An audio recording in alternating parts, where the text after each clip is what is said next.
Yeah, you tuned into the right place. Welcome to the rain. Golden Queuing. H2.0. Yeah. You're looking for a diamond, found a treasure in the rough.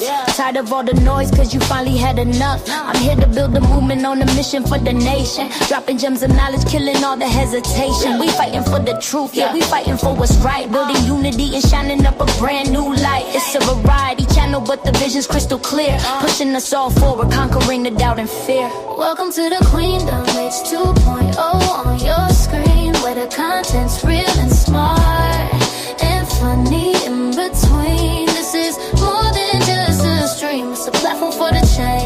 Time to elevate the game and rearrange. If you're ready for a vibe that you can feel and trust, joining in the movement is a definite must. This ain't just another channel talking smack behind the screen. It's a spotlight for the creators, building up a better scene. Spreading radical love, that's the message in the code. Helping everybody carry up a heavy load. From social justice issues to the laughter that we need. Planting seeds of progress, watch them grow from just a seed. This is authentic, this is raw, this is everything you saw. Welcome to the battle that is truly being fought. Ooh, so come with your respect and see the real effect. Cause I protect my own right here on the throne.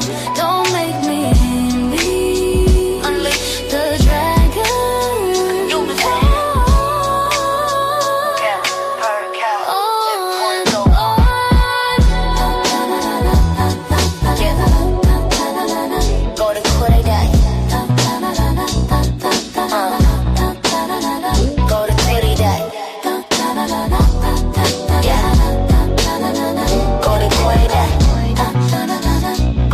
Subscribe, ring that notification bell.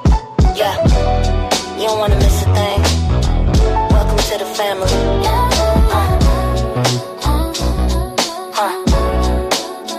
Yeah.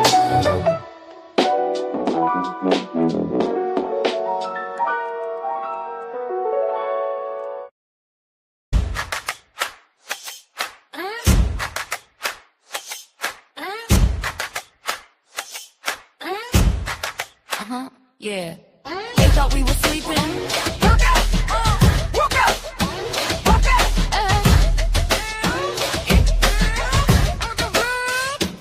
Wake up! 1 week and no one lost the fox in the DHS. She was playing checkers while we're dealing with this mess. Last credit in the street, nurse with illegal heat. Holstered in the holster, but they killed them for the feet. Yeah, the surges hitting cities, call it metro, call it war. They're knocking down the Constitution on the bedroom door. Pia Cleef is split. Massey screaming, what's the price? Noem's on the stand, yeah, she's skating on the ice. They stripped the bill, they removed the clause. No safety for the people, they're breaking all the laws. Rocket in the room, yeah, she's looking at the files. Comers out of time, she's been waiting for the trial. We got boots on the I'm moving through the mist. They want the total surge, we're coming with the fist. Boots on the ground, yeah, the narrative is dead. Trump firing the chiefs while the streets are seeing red.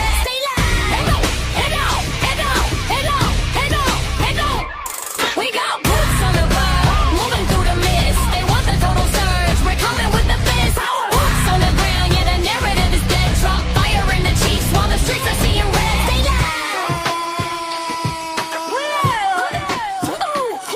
From our FBI senior, yeah, he dropped the bomb. Said bringing home an in is a crisis never calm. It's with the Levino, yeah, he's heading for the gate.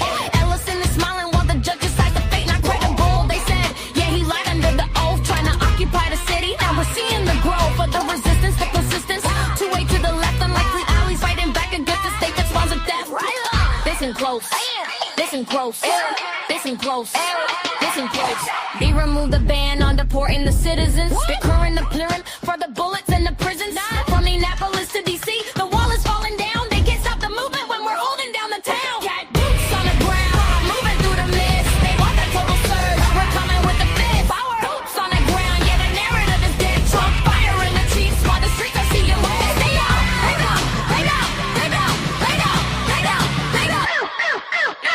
The surge is crumbling. We see you. We see it all.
Hey y'all, what's up? What's up? What's up? It's your girl Golden.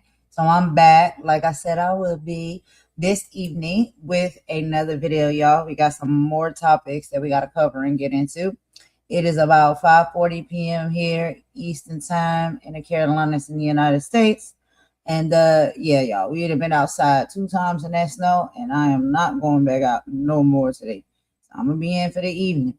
I'm about to go ahead and get into these topics or whatnot with you guys. I hope you all are having a great rest of your day too, whether it's morning, afternoon, evening, or night. Respectfully, whatever time zone y'all are in. Hopefully, y'all having a great rest of y'all Sunday, y'all. Tomorrow is Monday. I got to get back to the hustle and bustle. But anyway, y'all, let's go ahead and get into it. So as y'all can see, we're going to be talking about 4 different topics, again this evening. So first and foremost, we're going to get into the DHS Secretary Kristi Noem is facing articles of impeachment, but she is calling the media lies regarding deportation quotas. Then we're going to have to react to a viral showdown where DL Hughley takes on Megyn Kelly over Republican gun hypocrisy.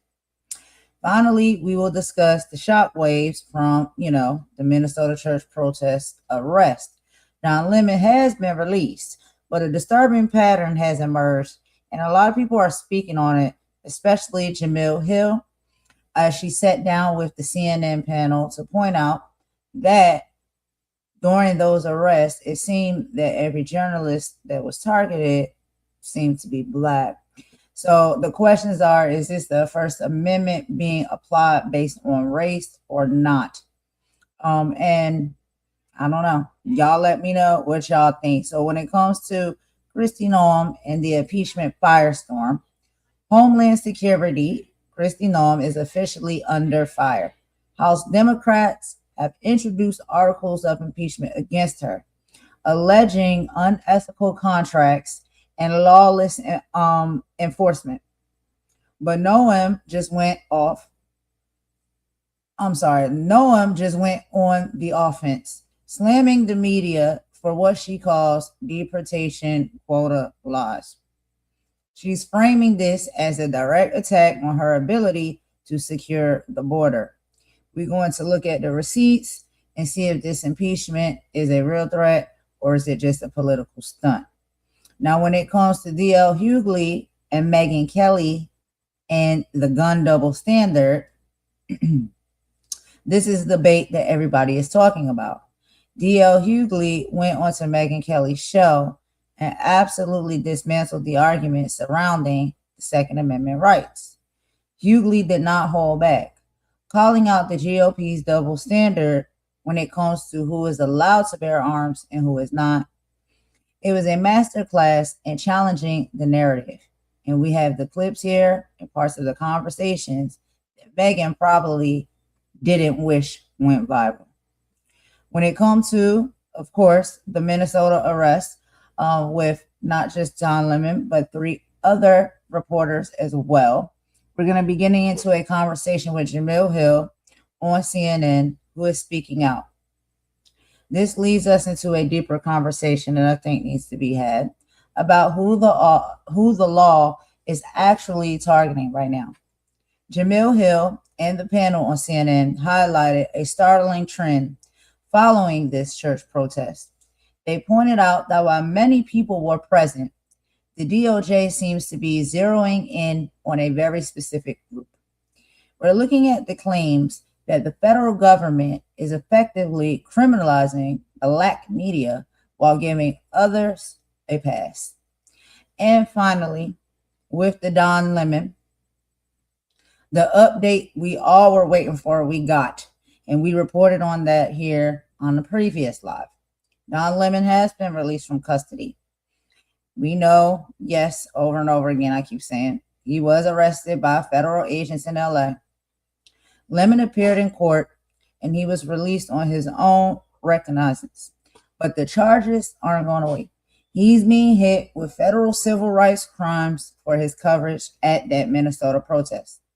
We're going to discuss the legal analysis and none other, y'all, than loudmouth Stephen A. Smith wants to weigh in and has something to say as he sits down with DL Hughley. They're debating whether the DOJ is reaching, but the bigger question remains. Also, the same question that Jemele Hill raised. Why does it feel like the journalists' labels only protect you if you look a certain way? Don is out and free, but the fight for the First Amendment is just getting started. So come on, y'all. Get in the chat with me. I got a few videos and audio to play for y'all per usual. We're going to go ahead and get into all of this. So for our first video that I want to show you guys, I'm going to get this in just a minute. But this is going to be the reports with Kristi Noem. And she responds to Democrats' impeachment claims. She's saying media's deportation quotas are lies. This is from none other than the Fox News, of course, platform. So, y'all, we're going to go ahead and get into that video over there. You know, we try to keep it fair over here. So sometimes we have to listen to reports from all different major mainstream news stations. So sometimes it may be Fox. A lot of time, y'all know my favorites, MSNBC. But yeah, let's go ahead and get into this one, y'all. Let me skip this ad real quick. Get this up on the screen, and then per usual, you know, I'll meet y'all in the chat as we listen together. All right, just a second here. Okay. StreamYard has been moving extremely slow today, y'all. So I really apologize about that. If it's taking me a while to get this stuff up here for y'all. I try to have it all set up before we start, but it's moving slow. Here we go.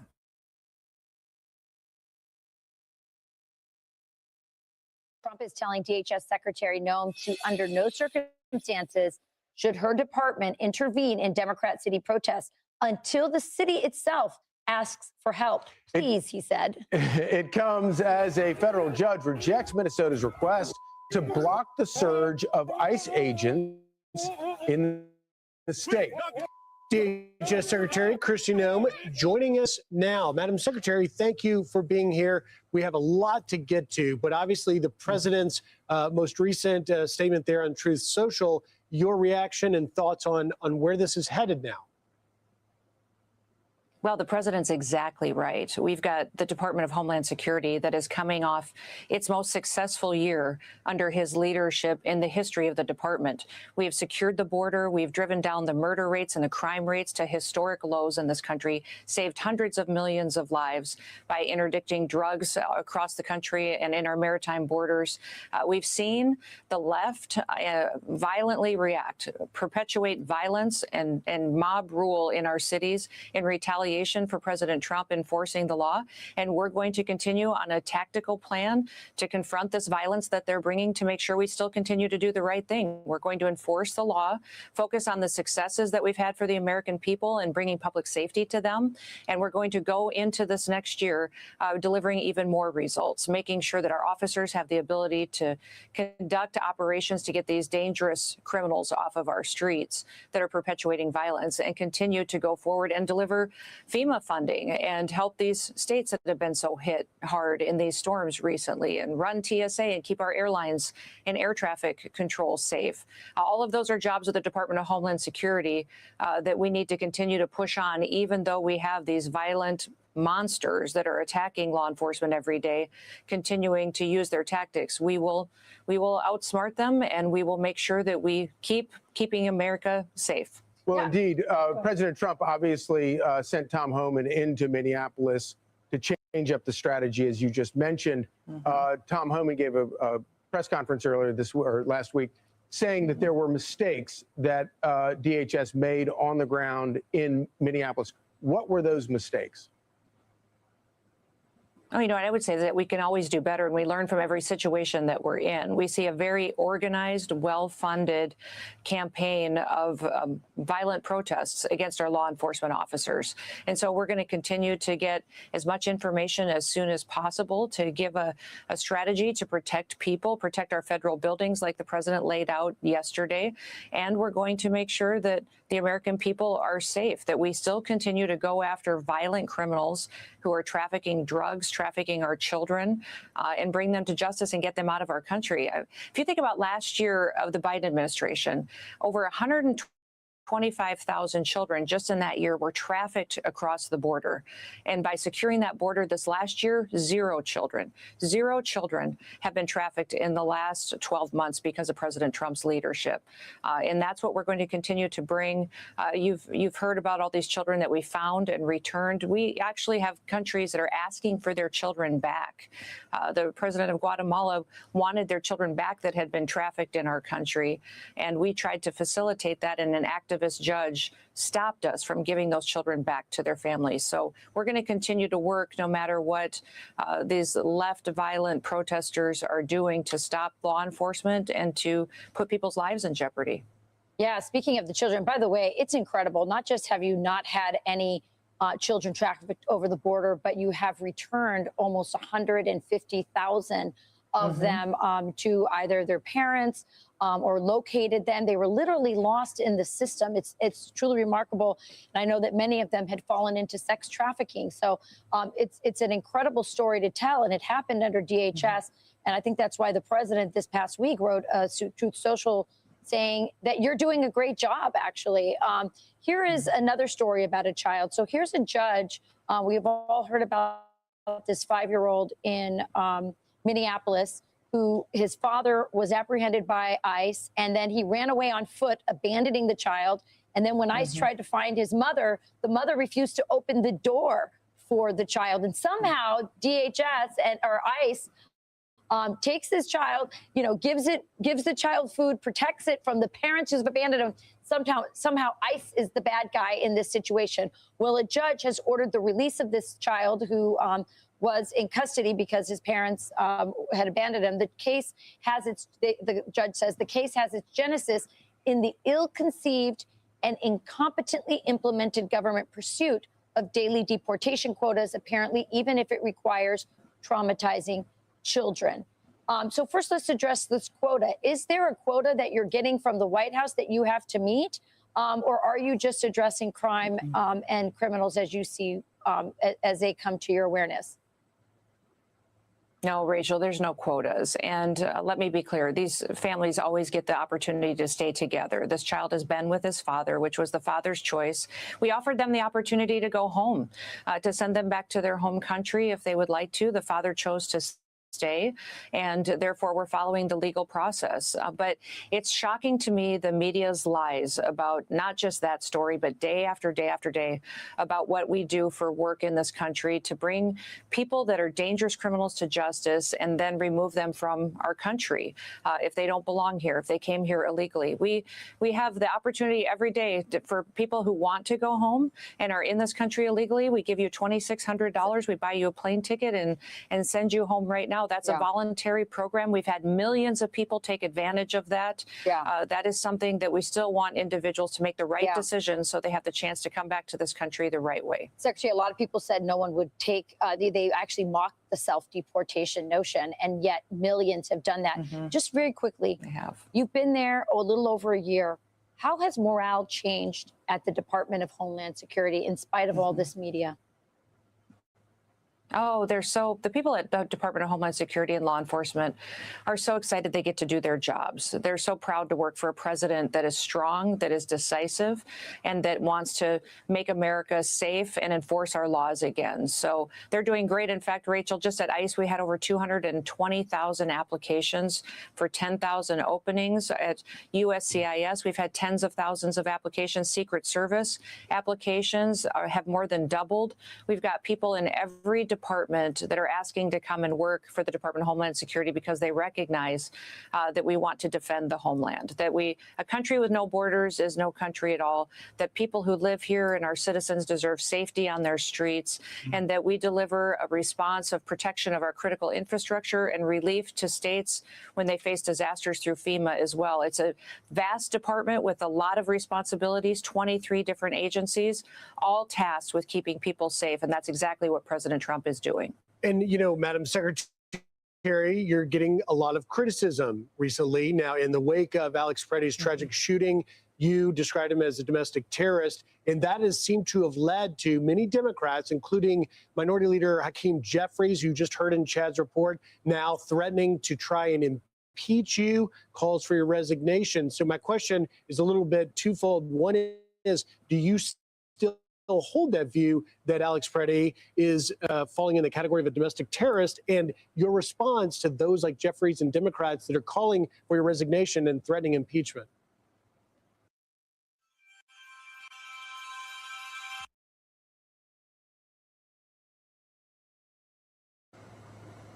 Well, Griff, in those situations, there was chaos on the ground. You're relying on information and facts that you're getting from the ground. And the president and this administration has been incredibly transparent with the American people.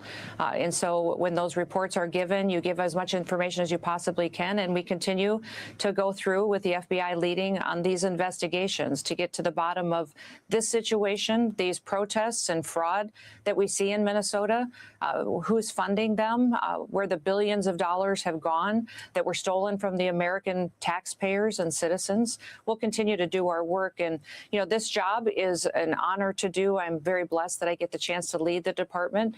It's an important position to protect our homeland and to make sure that these agencies are responding to people, that we're stopping terrorists and criminals from harming the American people. I always tell people that the days that you don't hear about us are the days that we were successful, because that meant that we stopped so many dangerous people from perpetuating violence and have gotten those terrorist threats and criminals out of our country before they had the chance to do something that would have devastated families. That's certainly true. But do you still believe that Alex Preddy is a domestic terrorist?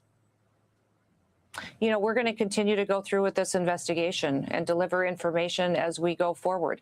You learn something new from the reports all the time, and we'll continue to do better and give factual information to people as we go through every situation that's on the ground. So it wasn't just Democrats that you stirred up some controversy with. There were a lot of Second Amendment defenders who were upset about your comment about Preddy, saying, I don't know of any peaceful protester that shows up with a gun and ammunition rather than a sign.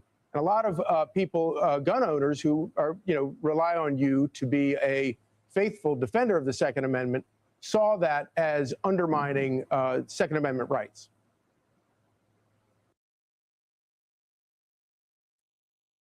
All right, y'all. So I want y'all to hold that thought. Hold that thought. Keep that in your mind. Keep all of those comments in your mind that she made and the questions that they've been asking. So for a quick moment here, I'm going to pull this down, and I want to go ahead and read something for you guys and share you something as well. Because when I shake my head and I make the comments that I make, it's not for no reason. It's the hypocrisy for me, and it's the switch up for me that sometimes really surprises me how these people move and operate. But let me read something to you guys real quick, and then I want to show you an older video from Noem here. So it is very clear, if you have been paying attention over the years, that there are definitely two different Kristis, okay? On one hand, you have who used to be the governor of South Dakota, who went to the NRA and said guns are about deterrence and protecting us from a tyrannical government. But now, as she is DHS Secretary, the same woman is saying that if you show up to a protest with a weapon, you aren't a peaceful protester, you're a criminal. She spent years telling us that the Second Amendment is a God-given right that doesn't stop at your front door. But the moment a man like Alex Preddy, a licensed gun owner, is pow down by her agents in Minnesota, she flips the script. Suddenly, having a pow or a gun and an extra magazine is proof of violent intent. Is the Second Amendment only for people she likes? We're going to look at some videos and the voting records because the hypocrisy is clearly on full display. So, the peaceful protester narrative. Here's the switch. As DHS Secretary in January 2026, Noem stated, "I don't know of any peaceful protesters that show up with a pow and ammunition rather than a sign." The hypocrisy. In 2023, she told the NRA that the Second Amendment is about ensuring the government respects the rights and liberties of citizens. She has spent her career arguing that law-abiding citizens should be armed everywhere to deter government overreach. Now, constitutional carry versus criminal intent. Here's the receipts. The first bill Noem signed as governor of South Dakota back in 2019, which I'm going to show you guys in just a moment, was about constitutional carry, which allowed people to carry concealed handguns or pow-pows without a permit. The hypocrisy of all of this is now her department is justifying the unaliving, the pow-powing of Alex Preddy, who actually had a permit, by claiming that being armed at a protest is inciting violence. She went from carrying is a right to carrying is a crime the moment it happened during a protest against her agency, ICE. Now, we'll also get into arming schools versus targeting observers. Here's the receipts. In March 2024, she signed SB 203, allowing people with permits to carry to be able to have pow-pows in public schools. The hypocrisy, she argues that pow-pows in schools make them safer, yet she claims that a pow-pow in the hands of a peaceful observer at a protest makes the situation deadly. Y'all, I cannot be sure. Y'all let me know what y'all think about these hypocrisies, okay? Now, let me show y'all this video so y'all can see exactly what I'm telling you about. I'm going to go ahead and play this one for y'all. Remember, this is from 2019. This is her signing the bill. Let's hear what she had to say at that time.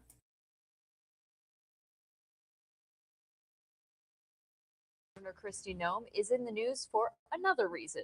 Today, she signed a law to change concealed carry in the state. Now, once it becomes law in the summer, South Dakotans will no longer need to get a permit to carry a concealed handgun. This will also be the first time in 155 years there won't be a ban or regulations for concealed handguns.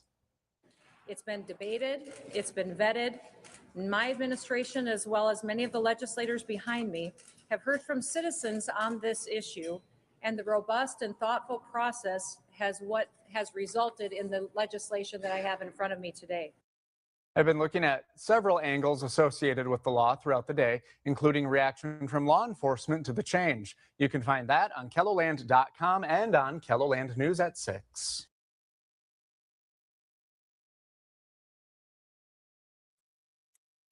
All righty then. So y'all seen that yourselves, okay? Now this was back in 2019. I do have another video that I'm going to show you guys. And you will see just exactly how, excuse me, let me put this speaker here. Just exactly how much hypocrisy we're hearing coming from this woman. The switch up is real. I guess you just have to agree with whoever it is that gives you a job and pays you the most money and run along with their rhetoric. We can't be sure. When people move and operate like this, they're very shifty. 1 minute you feel a certain type of way because you're rocking with that group. The next minute you feel a different type of way because you're rocking with that group. Well, which one at the core is it? Anyway, let's get back into the original video from current day, right? Of what Kristi Noem has to say as far as, and for me, y'all, they never answer a question directly. I don't know if y'all pay attention to that or not. They answer the same question in different ways. I've counted now at least twice. And they start off the response to a question with deflection immediately. This is one of my biggest pet peeves. This is when you know someone is escaping and lying and does not have a proper answer to give you. But let's go ahead and play some more of the commentary from Kristi Noem here in 2026.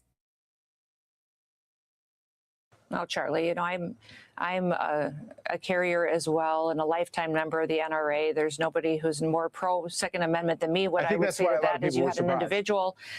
Yeah, I think, well, with that situation, we had someone who was impeding a federal law enforcement operation and had been doing that for quite some time ahead of time and a background in this. And everyone knows that it's against the law to impede a federal law enforcement investigation with no ID on you and be carrying in those situations. That's the law in this country. We have got to the point where literally anybody can build a fully working app without. We want to move down to the shut. But first of all, I just want to say, because this whole situation has brought a lot of attention onto your role. At the same time, we're hearing from the administration that they are touting the crime rates that have come down. The murder rate has come down. Mm-hmm. It's the lowest it's been in over 100 years. There's so much wonderful statistics that have been put forward. And you were behind so much of this. I know you're kind of a quiet Midwestern kind of a person who doesn't like to take a lot of credit for what you've done. I've seen that in you.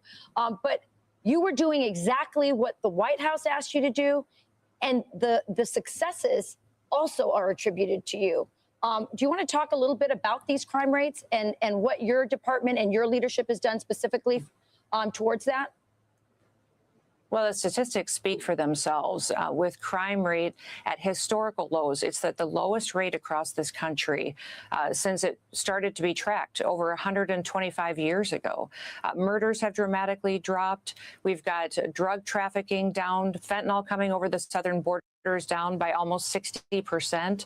We've interdicted tons and tons of cocaine on the seas. Our Coast Guard has been working with the Department of War on these Venezuelan shadow fleet oil ships.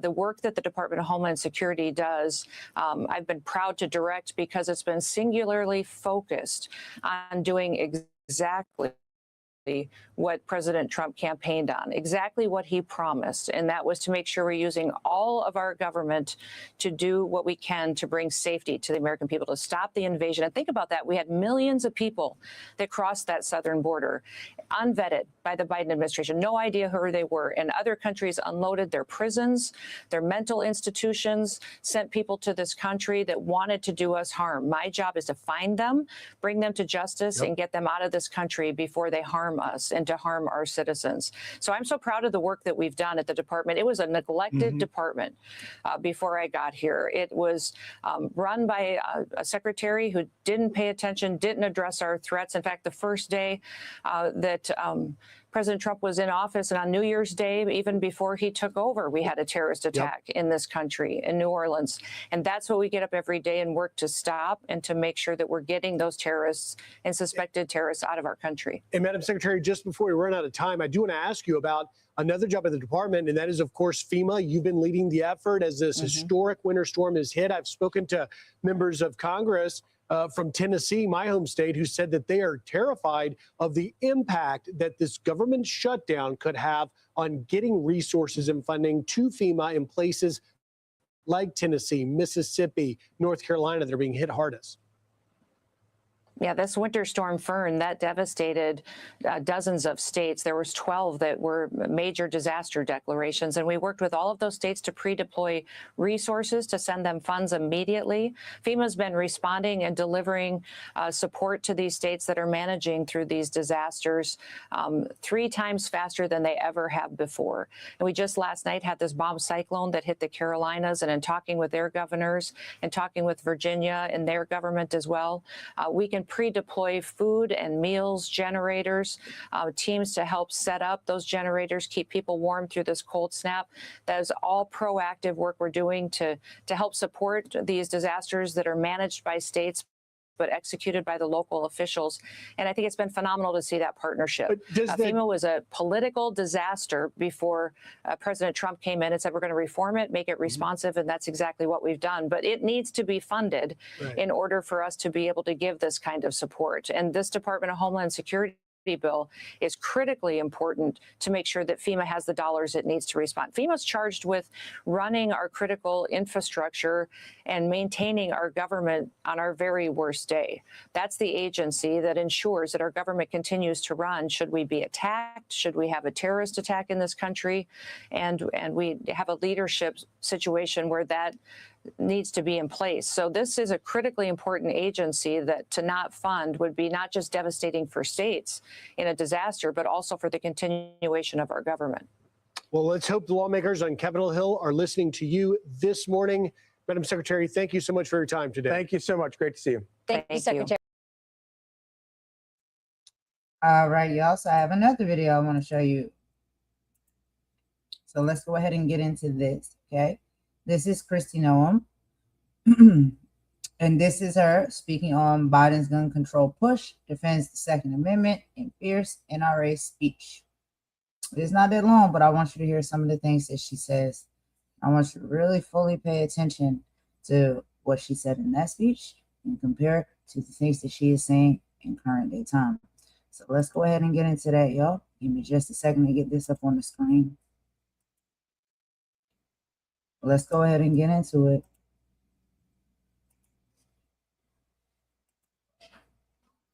So wonderful to be with so many friends here today. Are you excited? God bless America.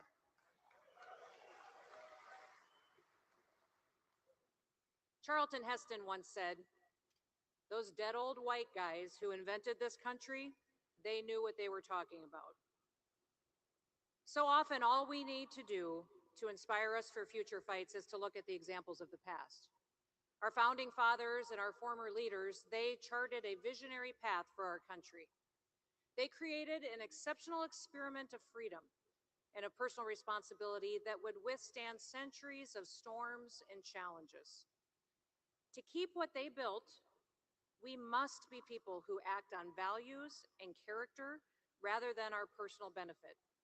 So much of who we are is determined by how we were raised. Now listen, I didn't grow up in politics. On our farm and ranch, we didn't talk about politics, we lived them. We had a gun cabinet in our living room. We had a shotgun hanging in the back window of every single pickup and tractor. Our family vacations were even hunting trips. Long before I ever ran for office, I became a lifetime member of the NRA.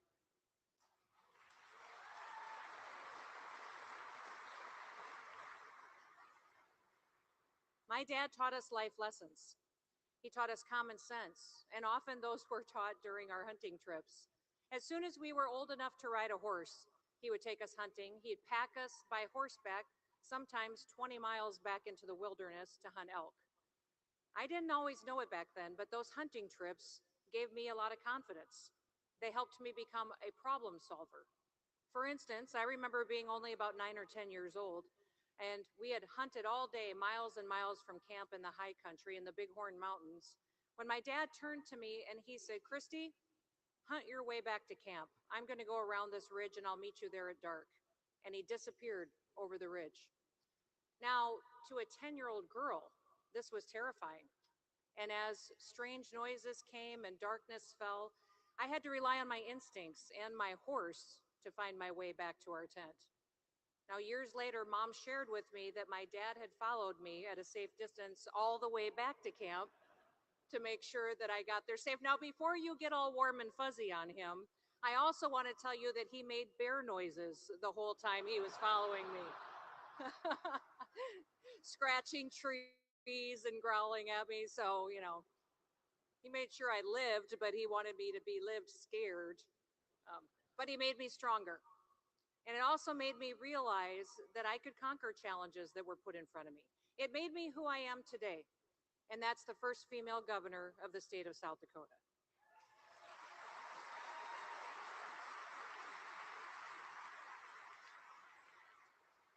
Now with me today, I have my husband, Brian.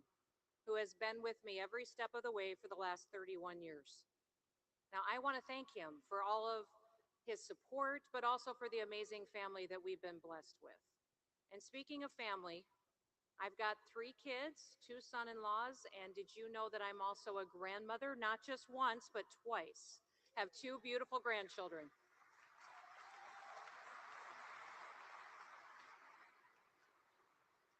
For those of you with grandchildren, there is no question as to why we get up every day and we fight. We get up every day and we fight for our values. Little Miss Addie, who is almost 2, and Branch, who's just a few months old, they have brought us so much joy. They've brought us purpose. Now, Addie, who, soon will need them, I want to reassure you, she already has a shotgun and she already has a rifle. And she's got a little pony named Sparkles, too, so the girl is set up. There's a very famous quote that says, "Those who cannot remember the past are condemned to repeat it." Some would look at what's happening here in America today and they would call the times unprecedented. They would say unforeseen. I would say the exact opposite. It all sounds and it all looks and feels tragically familiar. We have been here before. A country that's arguing over policies, a public that's discouraged and dismayed by the lack of public discourse, violence in our streets and in our schools, families grieving their children, and loved ones that were destroyed by a deranged maniac for no apparent reason, and a White House that is so hell-bent on grabbing power and control of your life, they will do anything and not stop at absolutely nothing to take it away. They will even take away your last tool of defense. The Second Amendment is about deterrence. It's about ensuring the government respects the rights and the liberty of citizens. A well-regulated militia being necessary to the security of a free state, the right of a people to keep and bear arms shall not be infringed.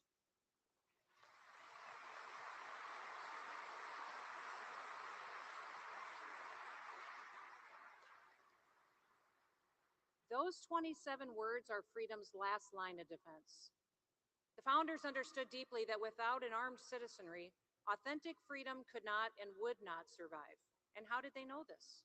What were their circumstances? What did they know about human nature and the temptation to seize power? Did they know how fragile freedom could be? What exactly were they drawing on? First, they were drawing on their own experience. The founders knew that the country would never have survived the Revolutionary War if the colonists hadn't owned their own weapons.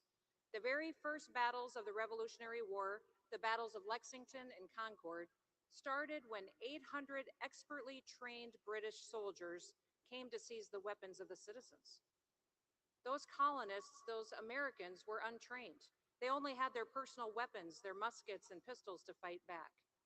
One American named Samuel Whitmore was 78 years old. Now think about that. In the 1770s, the average life expectancy was less than 40. As the British were retreating from the battle, Samuel hid behind a wall on his property.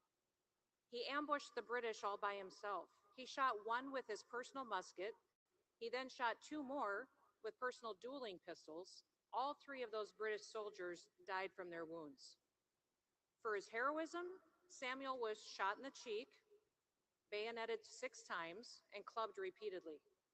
The British left him there to die, but he refused to.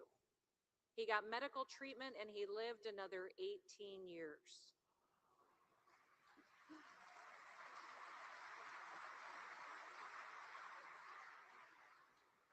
He lived to see American independence secured, to see the ratification of the Constitution, to see George Washington elected as the first president of the United States. And when the Revolutionary War was over, Samuel Whitmore would go down in history as the oldest, perhaps even the bravest colonial militiaman. That's how the American people won the Revolutionary War. The Continentals challenged the infantry of the British Empire with the same firearms that they used to hunt squirrels and deer and to feed their families. Men like Samuel Whitmore did not ask for permission from their government to own their own firearms. They didn't need it. God gave them that right. Samuel defended his own personal property with his own personal weapons. He defended his own freedom. Ladies and gentlemen, we don't have any idea what hard is. We don't have an oppressive foreign government that's marching across our land and threatening to take everything from us. But we all have our part we need to play to defend our liberty. God gave you those liberties. God gave you the right to defend yourself and your family. Our government recognizes that right, but we do not have to ask permission to defend it. Each of us needs to be as bold and as brave as Samuel Whitmore. It doesn't matter if you're 18 or if you're 78. Now, what else did the founding generation understand? They knew human nature. Writing in 1775, Thomas Paine laid it out clearly.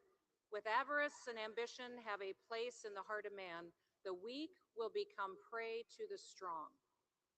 The history of every age and nation establishes these truths, and facts need little argument when they prove themselves. Today, I admit the future looks uncertain. I would say clearly it can be found the answers studying the past and striving to do better.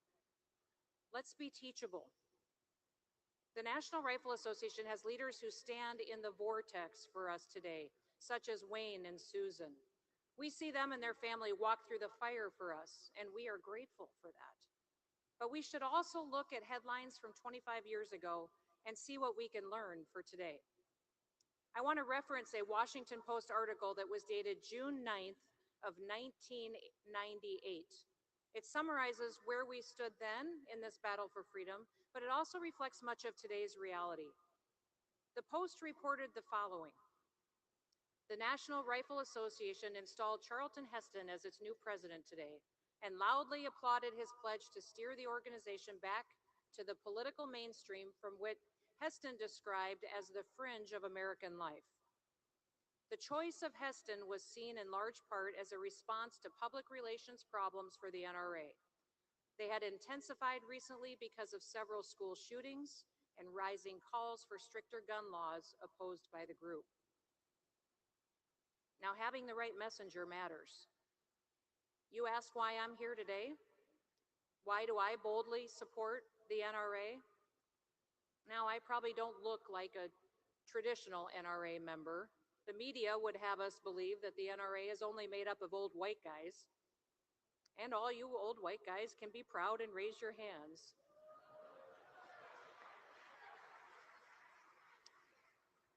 But there's a lot of other people, a lot of diversity within the NRA. Well, let me tell you something. I may be a mom and a grandma, but I am the NRA. At this point, you're probably not avoiding therapy because of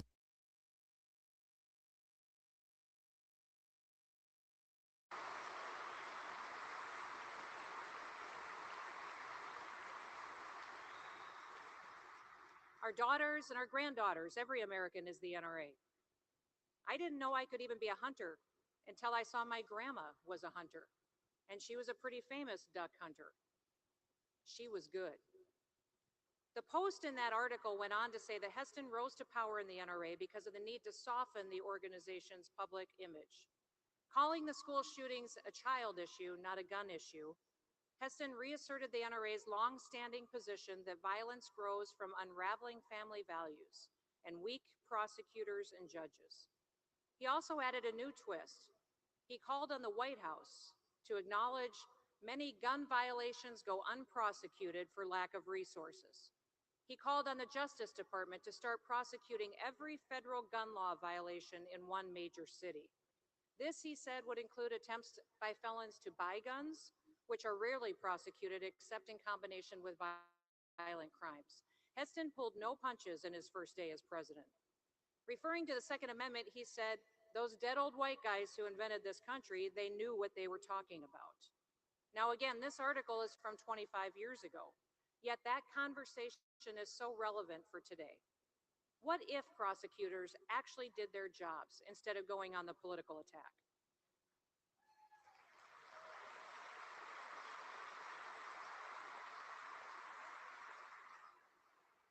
What if the laws we had today were actually enforced? What if, when tragedy happens, families gathered together, they bowed their heads, and they prayed for wisdom and discernment on how to heal hearts and minds, rather than to debate the methods used by those in society who do harm? Our problems are not new, yet the threat is greater. Every time our country stands in the path of danger, it is always the patriots to first hear the call. Even the most common man deserves uncommon freedom, and we, the patriots, must be resolved to take action. Why do the liberals and Joe Biden want our guns? Because it will make it easier for them to infringe on all of our other rights. As the late, great Justice Scalia wrote in the Heller decision, history showed that the way tyrants had eliminated a militia consisting of all the able-bodied men was not by banning the militia, but simply by taking away the people's arms, enabling a select militia or standing army to suppress political opponents. Well, Biden hasn't done that yet, but why is that? Why haven't they achieved their goal? It's because of you, because each of you and every one of you is the NRA. Because we have successfully held off federal legislation that would infringe on our fundamental constitutional right to keep and bear arms. We have kept our rights from being infringed. And in the last few years, we've seen government overstep its authority more than ever before. I've said that China didn't just export COVID to the world. They exported communist lockdowns as seemingly the only way of stopping it.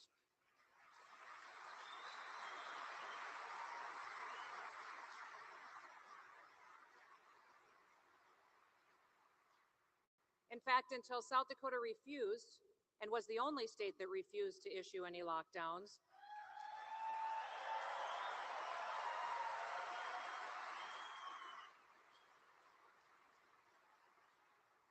I don't know if political leaders even realized that there was another option. I was shocked at how quickly people gave up their freedoms. Politicians closed churches, so people willingly gave up their freedom of religion.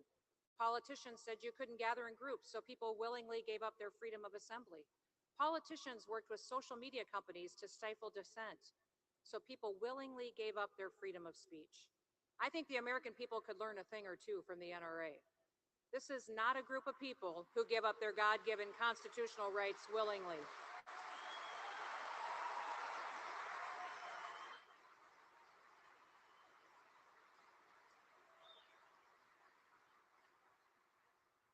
During the pandemic, I spent a lot of time outdoors. Sometimes you just needed a break from the fear and the paranoia that was going on TV and in all the newspapers. My family would often go and relax at a cabin, go fishing, go pheasant hunting. One day I made a video of me shooting a pheasant. I don't know if you've seen it. I had turned to the camera after shooting a bird and said, "Less COVID, more hunting." And the liberals melted down on me. I was a little embarrassed by that video, though, because it took me 3 shots to drop that bird. Obviously, I was a little out of practice. I was making fun of myself. I needed more hunting.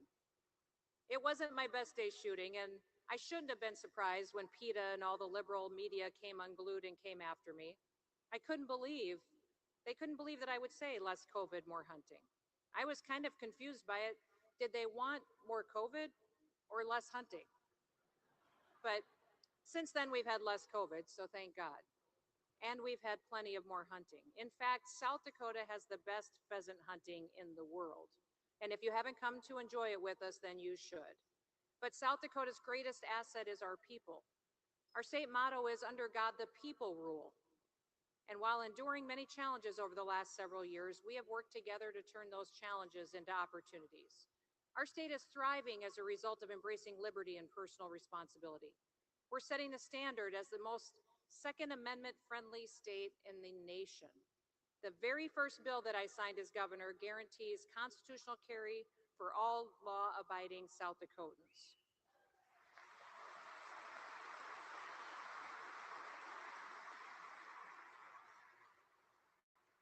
I signed legislation to block state and local governments from being able to use an emergency declaration as an excuse to infringe on Second Amendment rights.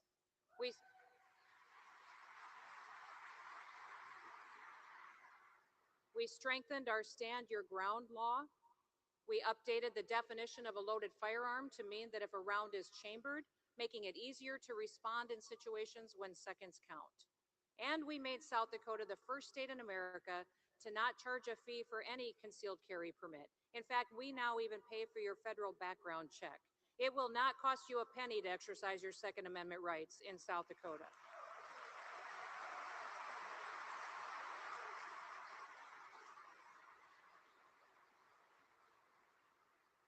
While leadership in Washington, D.C. fails to deliver meaningful solutions for the nation, our state will take action.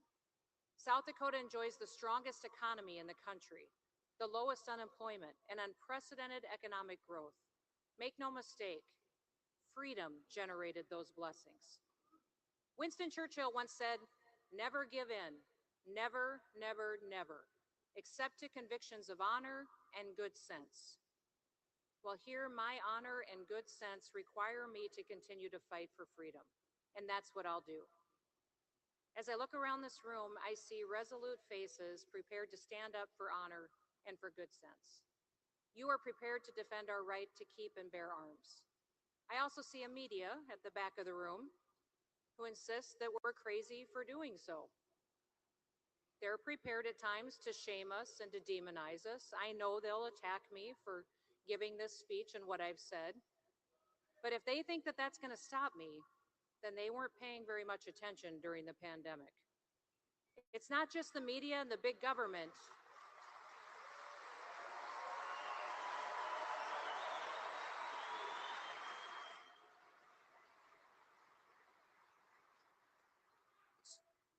It's not just the media and big government that are attacking our rights. Now we've seen banking institutions go after industries that they disagree with. Have you seen that? That they're threatening to withhold funding, cancel loans, and holding them to a different standard than how the left is treated. None have been more impacted than those who support the Second Amendment. Well, not on my watch. I won't stand for it, not in South Dakota. All right, y'all. So I wanted to play a little bit of that for y'all. I'm not going to play the whole thing, but I wanted to play that for y'all because do y'all see like how the talking points is very different? And see, this is the thing when it comes to politics. A lot of time, people will say what they know you want and need to hear. And I don't think a lot of these people even have the ability to put half of these things that they say into place. But they will say it. And now we're looking in 2026 at this same woman right here, sitting up here saying all these things. Now she's saying some things that I think a lot of people would agree with and want to be put in place. And then she's saying some things that a lot of people will question. Well, what happened? What changed? What makes you feel different now? We can't be sure. But this is the thing for me. It's the switch up in the hypocrisy. And when it comes to these government officials or, they act as though we are individuals that are not intelligent. They act as though we don't remember what was said. They act as though when people were giving them their votes, that they weren't holding them, to these standards of these talking points of things that they say they stand for and they promise that they can change and put into place. And so I hear a lot throughout this portion of this speech, and I'm going to show y'all one more, and then we're going to move on to the next topic. It's a lot about South Dakota, South Dakota, South Dakota, South Dakota, South Dakota, and I understand that. That's where she was representing at the time. That's where she lived, South Dakota. My question is, does that not apply to anywhere else? Is it only just about, or was it only just about at that time, South Dakota, South Dakota, South Dakota, because you wanted South Dakota's votes? Were you not speaking and standing up for these things for all citizens in all states of the country? Or was it just South Dakota, just your hometown where you rock and you get down and where your friends and family live? We can't be sure. But I don't like listening to people like this, And this is the main thing that made me dislike politics a lot of time, because you can hold these people to the fire and see how they are wishy wishy-washy and shifty. They don't tell the truth. These are not their core values for everyone. Most of the time, these are their core values for themselves and their close, immediate friends and family and people that they care about. It's not everybody. And so listening to that, I just was like, wow. You were speaking so much differently then, but it's because you wanted something. There was something you were trying to get. And then when you got it, I don't know. Did you hold true to everything that you said? And then now, I guess, fast forward down the line, years later, there was something else that you wanted to get. And now you're going to do and say whatever it takes for you to be able to get that position and that recognition too, right? Or holding on to that said position. Whatever it takes. Remember, we talked about this, y'all, and I said this in many of my other lives.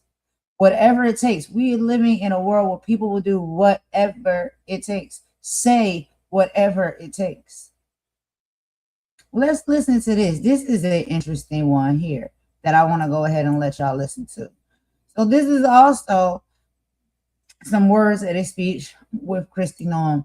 And very interesting enough, one of the things that she said is that, hold on, I'm sorry, I'm going to get some water. She says, I prefer dangerous freedom. What does dangerous freedom really look like? I don't know. Let's go ahead and listen to a bit of this. Y'all probably might remember. Y'all probably watched this before I even watched it. But let's just listen to how these people shift and change over the years and the things that they say. And let's think about what we're seeing playing out right now in current day time. It really shows you the character of a person. They will stand up there and they'll say and do what needs to be said and done. But at the core, what are your values and what do you truly believe in? How can you so easily switch up? So abruptly switch up. Go from one side all the way to the other. I don't know. Y'all let me know what y'all think.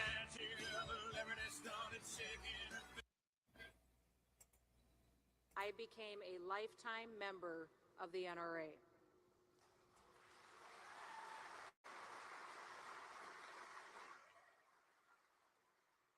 My dad taught us life lessons. He taught us common sense, and often those were taught firearm to mean that if a round is chambered, making it easier to respond in situations when it's not just the media and big government that are attacking our rights. Now we've seen banking institutions go after industries that they disagree with. Have you seen that they're threatening to withhold funding, cancel loans, and holding them to a different standard than how the left is treated? None have been more impacted than those who support the Second Amendment. Well, not on my watch. I won't stand for it. Not. He made this point in Latin, but it translates as, I prefer dangerous freedom over peaceful slavery. Today with this,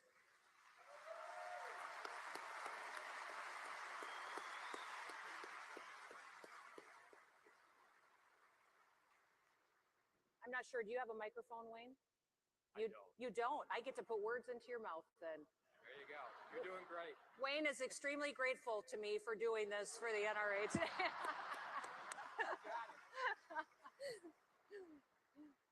On behalf of everyone in this room, gun owners throughout the country, and all our members and firearms owners in the great state of South Dakota, Governor, God bless you. Oh, thank you. Thank you. You stay right here.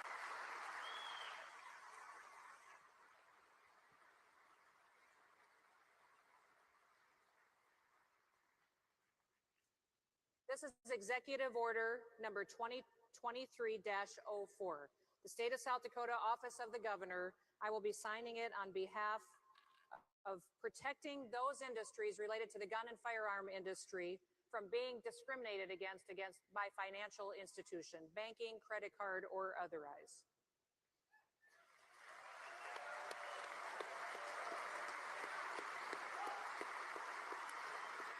There you go. Thank you. Thank you. I'll wrap up and then we'll go. Okay.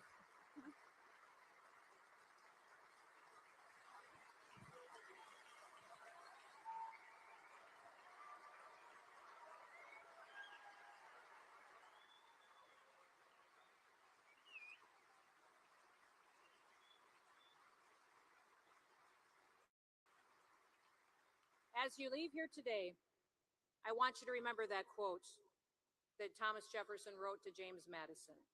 I prefer dangerous freedom over peaceful slavery. May we all leave here today inspired by our history and the blessings that we all enjoy, as well as the burden of responsibility that rests on your shoulders. Never give in. Never, never, never.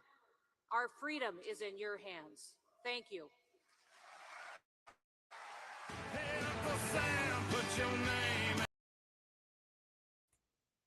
All right, y'all. So we're going to go ahead and take a quick song break. After that song break, we're going to move right along because we're going to get into our next video with DL Hughley is getting into it, of course. Excuse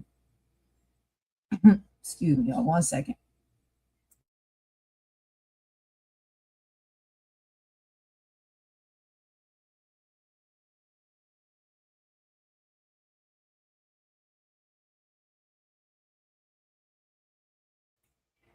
Sorry about that. I had to cough, and I did not want to cough on the mic. So yeah, DL Hughley gets into it and really has, some really fine points to speak about with Megyn Kelly. They're going toe-to-toe and head-to-head. So we're going to get into that video right after this song break, y'all, and I will be right back.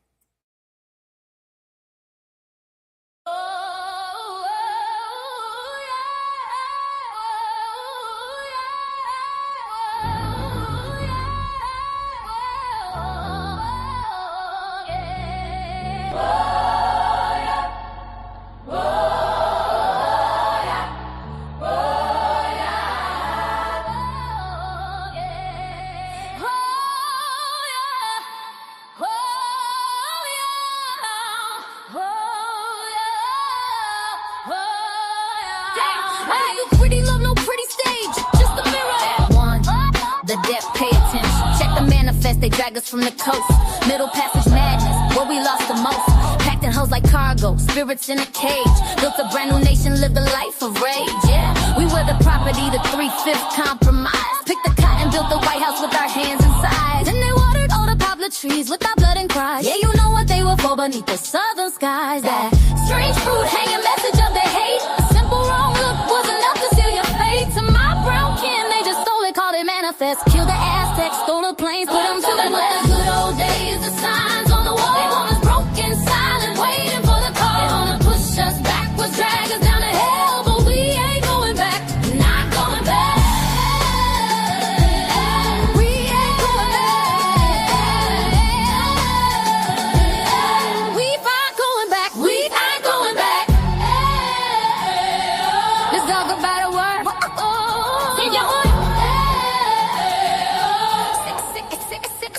Let's talk about a word. See how it sticks. 6 letters, COLORED to politics. Not a person, just a label, just a shade on a chart. A legal way to tear a whole damn race apart. Colored water fountain, colored waiting room, colored entrance round the back, a social living tomb. Jim Crow was the law, man. Segregation was the tool. Taught a child to hate his own skin before he went to school. And it ain't just here, that's the global view. Apartheid, colonization, yeah, they did it there too. That word was a weapon, a boot on the neck to say you live, you die, you move at our check. They want the good old days, the signs on the wall. They want us broken, silent, waiting for the call. They wanna push us backwards, drag us down to hell, but we ain't going back. We ain't going back. We ain't going back.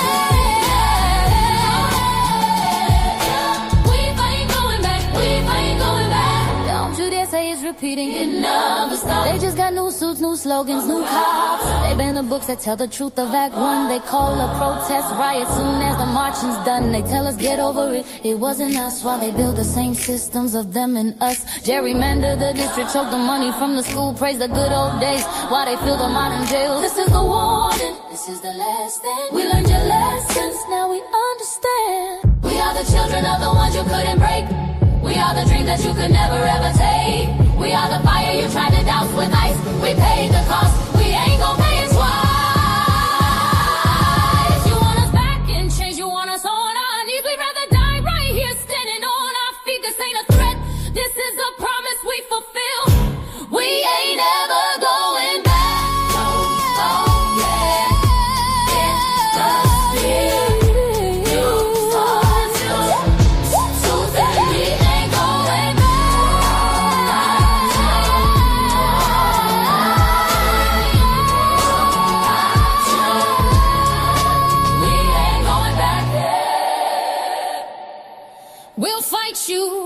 tooth and nail.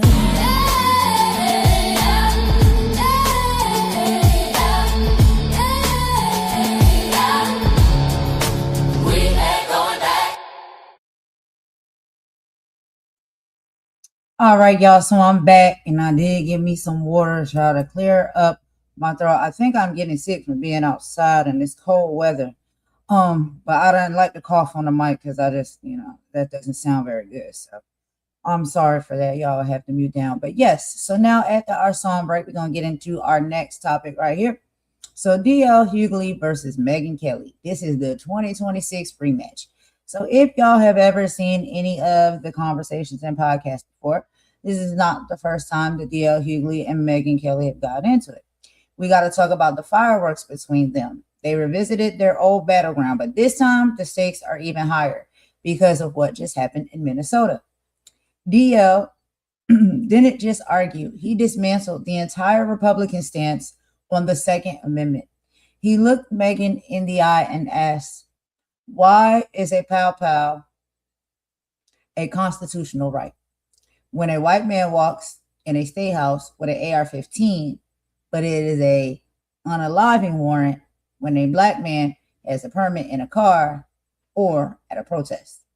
He called out the hypocrisy of a party that says that they want less government, but cheers when the government uses lethal force against its own citizens. It's a conversation that Megyn struggled to contain, and every second of it was fire. Now, we don't have the full conversation here. It is not available. I tried to find it and I cannot. But we do have some clips and some audios of exactly what was talked about. So DL's argument, he brought up the Philando Castile and now Alex Preddy, men who followed the law, got their permits, and were still unalive for having a weapon. DL's point that he argued was that the Second Amendment is being applied selectively. If the presence of a pow-pow is enough to justify a fear for life by an officer, then the Second Amendment effectively doesn't exist for black men. They spoke about the law and order versus freedom. DL's argument, he pointed out that Megyn and her peers often defend constitutional carry, like Noem did, like I just let y'all listen to, back in 2019, as the ultimate freedom.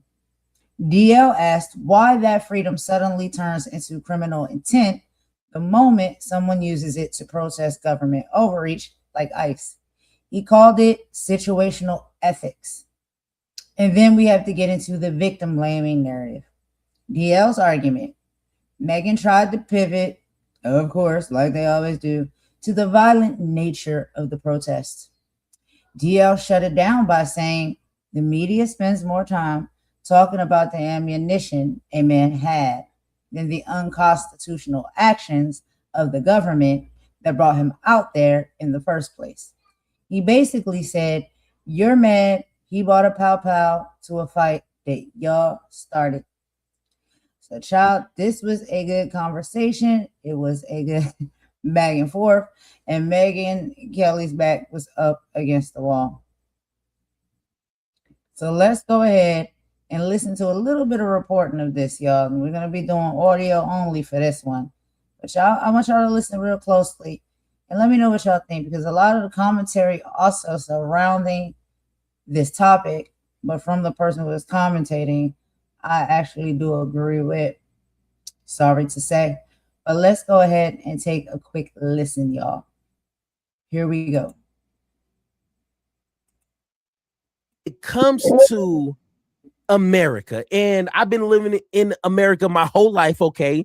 So I see it, I lived it, and even reading history, you get a good understanding of some of the traits and some of the characteristics of America as a whole, okay? And when it comes to America, and even people, foreigners, understand this about America, they understand America is about their guns. Guns, guns, guns. What was their slogan? Guns, babies, and Jesus, or something like that? when it comes to this country, it has this weird obsession of guns. And yes, I own a gun myself. I am a gun owner because once again, gotta protect yourself because there's a lot of weirdos out there. And we live in a country with people who do not need to be owning guns. So weirdly enough, you got to protect yourself with a gun because people who don't need guns own guns. But okay, we're here. I wanted the word cuppa as in cup of tea. But now in 2026, the Democratic Party are the ones defending the Second Amendment, while Republicans are the ones trying to act like it just doesn't exist at this point, which is crazy because progressives have always been on the side of we understand the Second Amendment, we appreciate it, but it needs to be heavily regulated. We need guardrails. We need basic policies around owning and operating firearms, which we just don't got or very little states operate in. So here's some facts for that ass so you can understand the weird world that we're living in. It's like the Twilight Zone. And yes, I'm not old enough to remember the Twilight Zone, but my mom had it on VHS. And every once in a while, I was bored as a kid, so I would watch some Twilight Zone. Okay, so, but it feels like we're living in that time. Like, I should not be arguing with Republicans on basic Second Amendment rights. It's weird, but here's some facts. 500 million firearms estimated in civilian possession as of around 2025, based on background checks and manufacturing data. Other analysis estimate 393 to 506 million total firearms owned by civilians, reflecting different counting methods.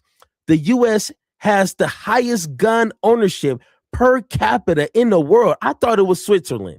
Okay, so everyone who heard me said it was Switzerland. It's not Switzerland. It's America. I think Switzerland is like either second or third. But that's horrible. That's bad. Okay. The U.S. has the highest gun ownership per capita in the world, roughly 120 firearms per every 100 people.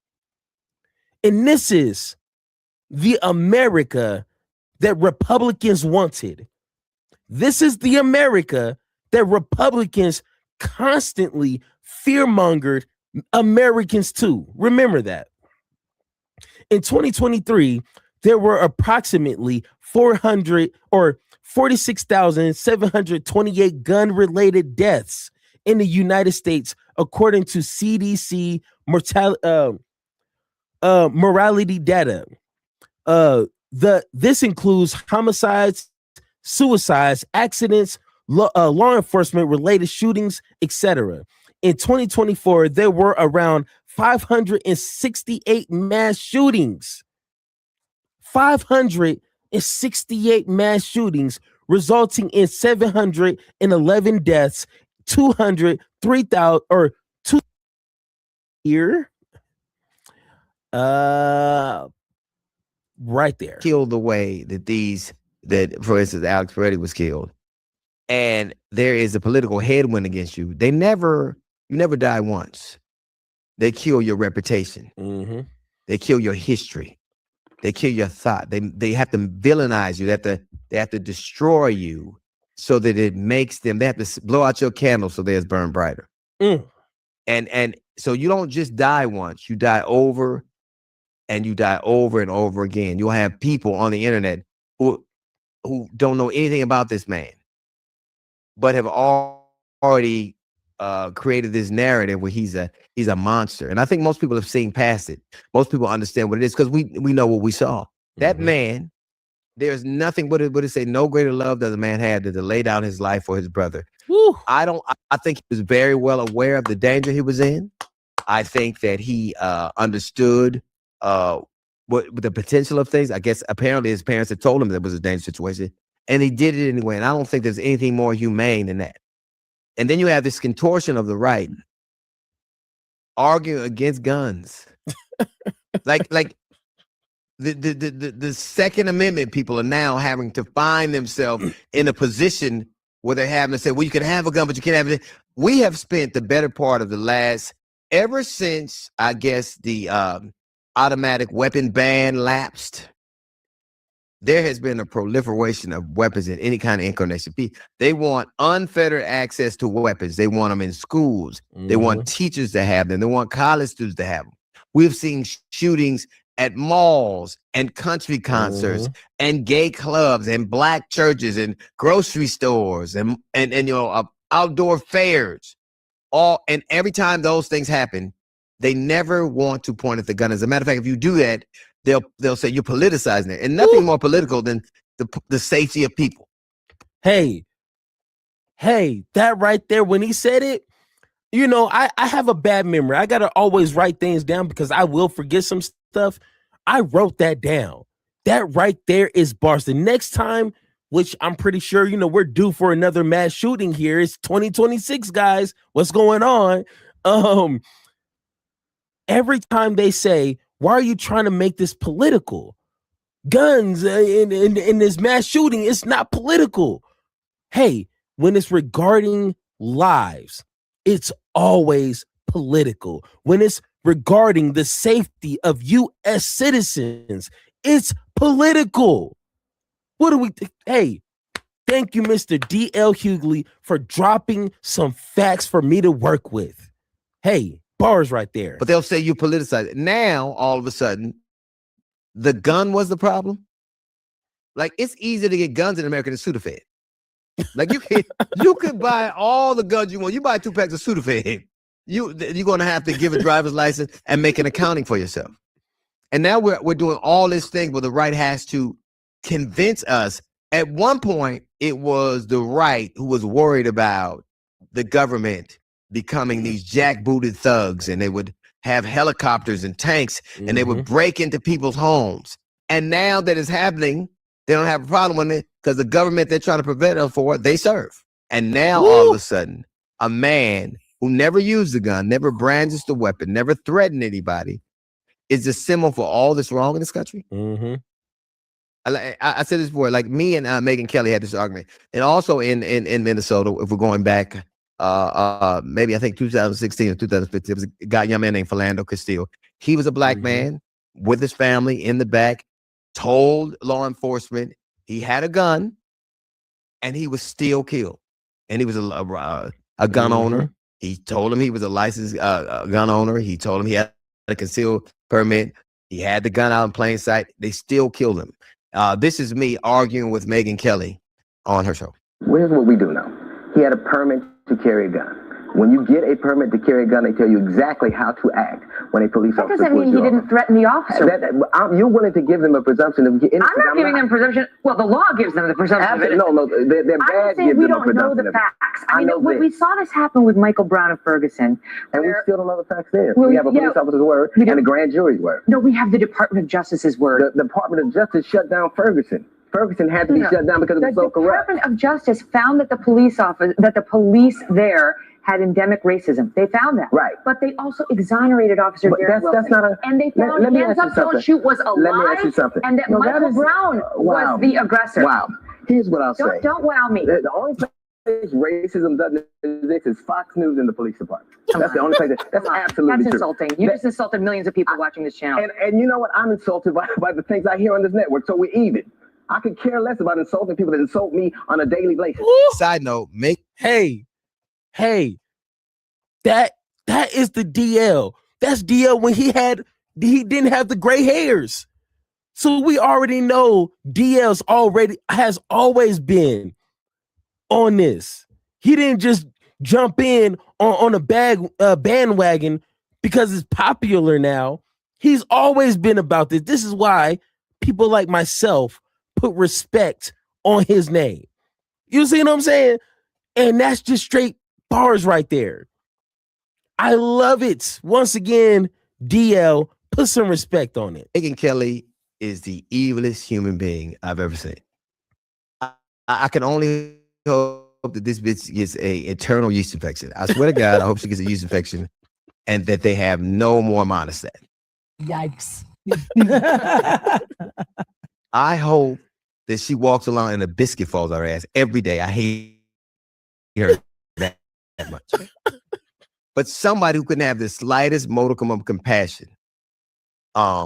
And the NRA who's conflicted and never really mounted much of a defense for Philando Castile. It just kind of became this thing that went away. Either we are going to be able in a society that you all insist have to have these unfettered access to weapons. Policemen have to understand that a great many people, like in Minnesota, are going to have weapons. Mm-hmm.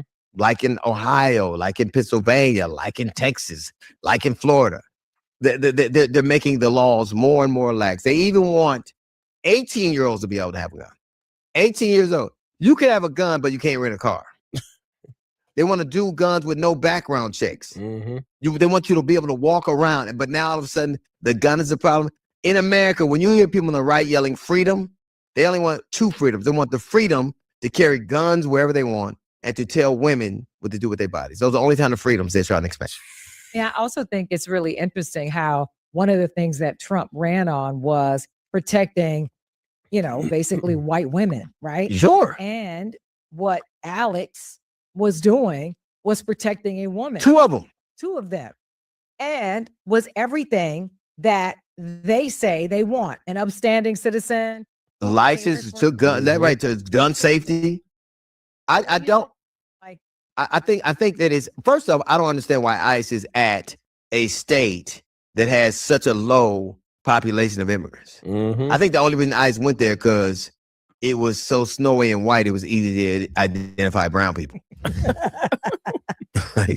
like Texas has more, California has more, Arizona has more, Nevada has more. Yeah. This is about punishing those people. That's really what this is about. This is about making sure that somebody who voted against me or ran against me is punished. Yep. And it was under the auspices of immigration, of keeping people safe. But the interesting thing, if you look at what's happened, in the last 45 days, ICE has shot 17 people. 17 people. Now, 10 of them have died. And 3 of them have been American. They're on pace to kill more than 100 people. If any police department or law enforcement agency in the country had that kind of death rate, there was no way in the fuck nobody would investigate them. Hey. All right, y'all. So, this is DL Hughley. We're listening to him. He's on his podcast. He has a panel of people with him on his podcast that he is speaking with as well. And then there is a commentator that is also on the side watching said podcast and DL's comments and commentating on them. And we're watching all of them commentate and joining into the conversation. So that's what's going on here. But we know or if you haven't known, there was that clip where we did hear Megyn Kelly and DL going, toe to toe with each other. That was years ago, right? So they have gotten into it before with the same talking points around, a lot of the things that's going on in this country, especially around gun violence and things of that nature. And so we're listening to this, and DL in typical DL fashion is going to throw a little bit of comedy in there. So y'all, if y'all see that I put a LOL or if I'm laughing in something like that in the comment section here, I am not laughing at the situation because there's nothing funny about this situation. I'm laughing at the jokes that he made. Exactly what he said. When it comes to us doing our research, you will see actually there is truth within the joke. So, in Minnesota, there aren't that many immigrants there. That is not one of the largest states that have immigrants or people of color, we can say, right? If that's what they want to call it, because they say this is how they speak about it. And on YouTube, you have to say things in a certain way. So if y'all hear me saying things in a certain way, child, don't blame it on me and how I speak and how I represent people and speak about people. We have to jump through all of these hoops on YouTube. So I have to say things in a certain way. But anyway, so that couldn't be further from the truth. And so then you ask yourself, why would a state like this in a small city like this be targeted and have these, extreme amount of ICE officers running through the city doing these so-called mass deportations, which we are seeing now is not even them, detaining illegal immigrants. These are legal people, legal immigrants. These are American citizens. Majority of the count is that people who have done it the right way, whether they're, originally from this country or not, but wanted to come to this country for a better life and better opportunities, which this country has sold and said, this is what we're here for, and we welcome it with open arms. You just got a few steps and things that you got to do to be able, to get everything in the works and the process and stuff like that. And once you do it, welcome on in, come on in and bear the fruits of, what we have here to offer in this country. And these are things that have been promoted, they have been promised, and they have been put in place when it comes to this country. And we are looking at now individuals who have heard that and wanted to take those opportunities and did it the right way, or was on their way, very much so on their way, on par, on the calendar, on the proper timeline to take the next steps as to which they would be citizens of this country. They have not let them get to that level. Then we have some that have done everything right. They didn't care about that because of how they look and what they assume, that they are illegals.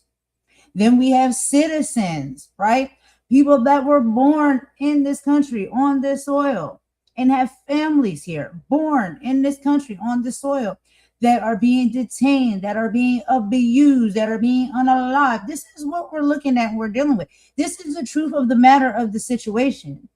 And so, I know it's like it seems we're beating a dead horse when it comes to this, but we can't stop talking about it because of the severity of the situation. This is what's happening. And then anything they can throw into the mix to make an excuse for the hateful, harmful behavior that they're carrying out on people, they keep trying to raise the bar. So now when we're talking about, when we just heard the first portion of the live, when we're talking about gun laws and the right to carry, right?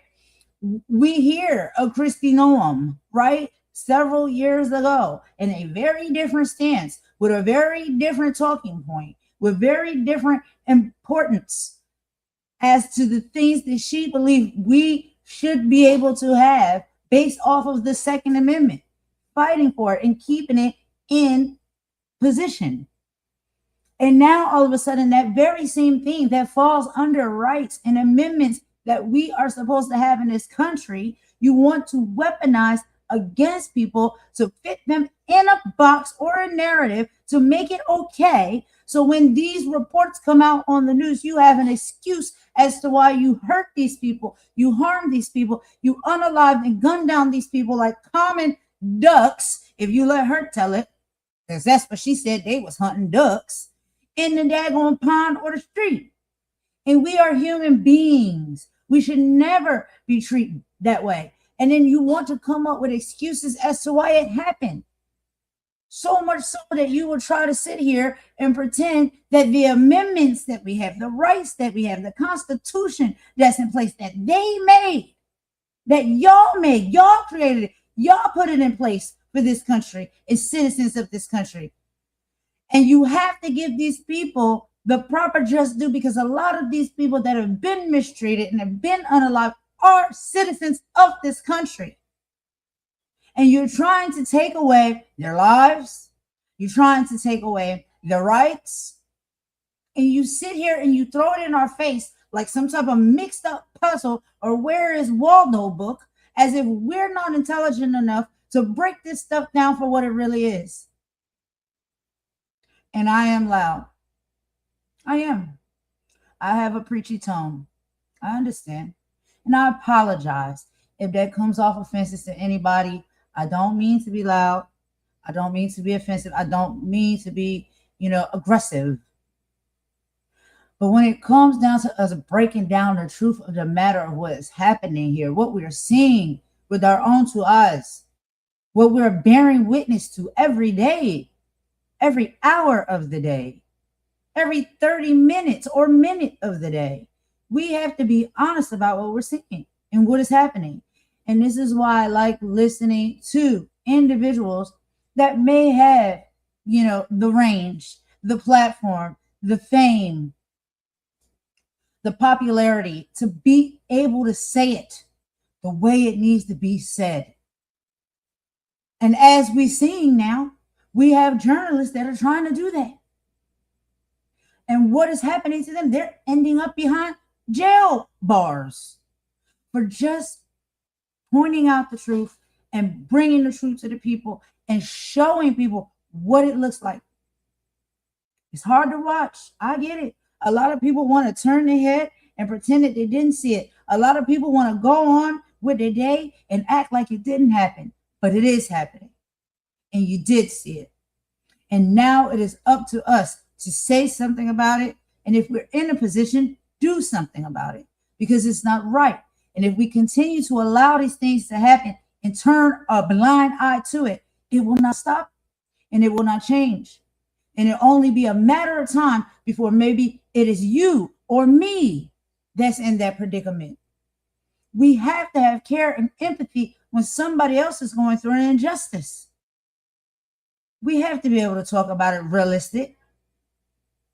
I don't like having to speak in code. I don't like having to speak in Ebonics. I want to tell it like it is, because that adds to the severity and the importance of what we're witnessing and what we're seeing playing out. And we have to have these hard conversations. It's not easy. You think it's easy for me?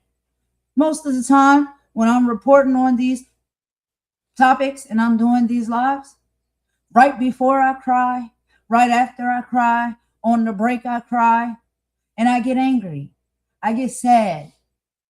I want to be able to do more.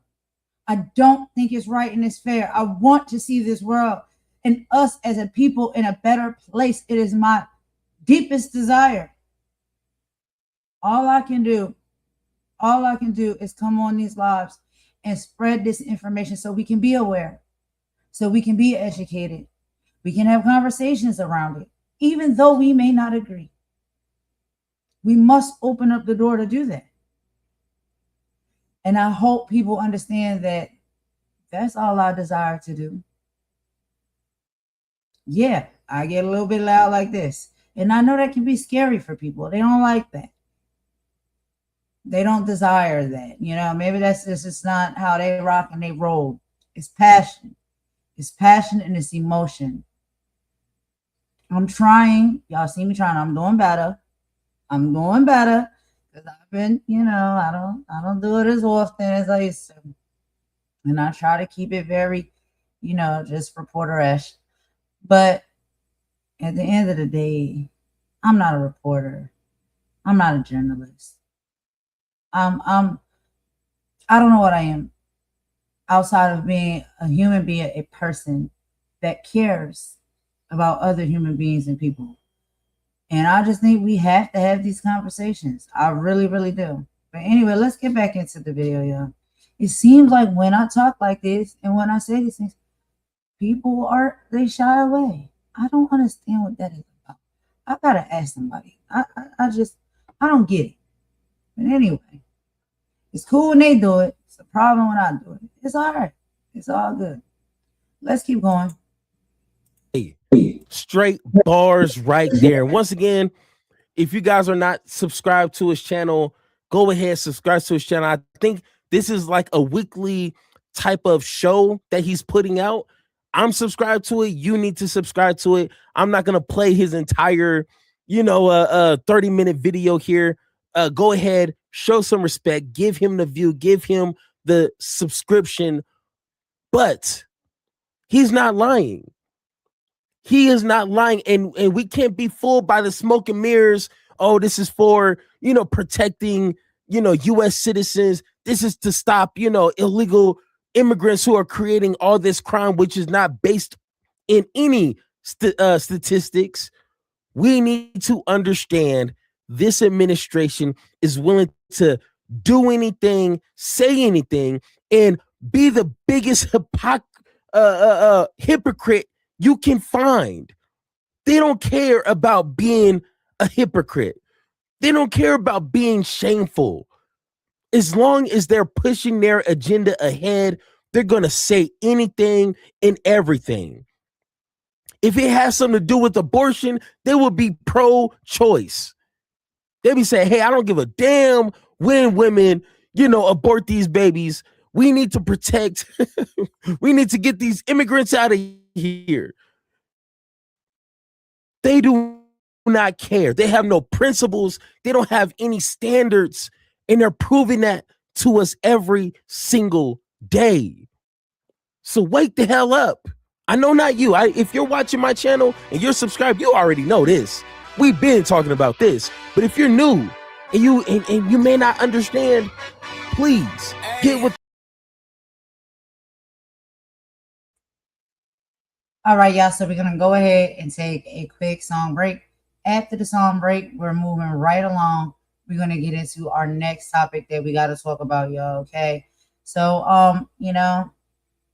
this is going to be a topic that I don't know. I don't know how people are going to feel about this, but I wanted to talk about it.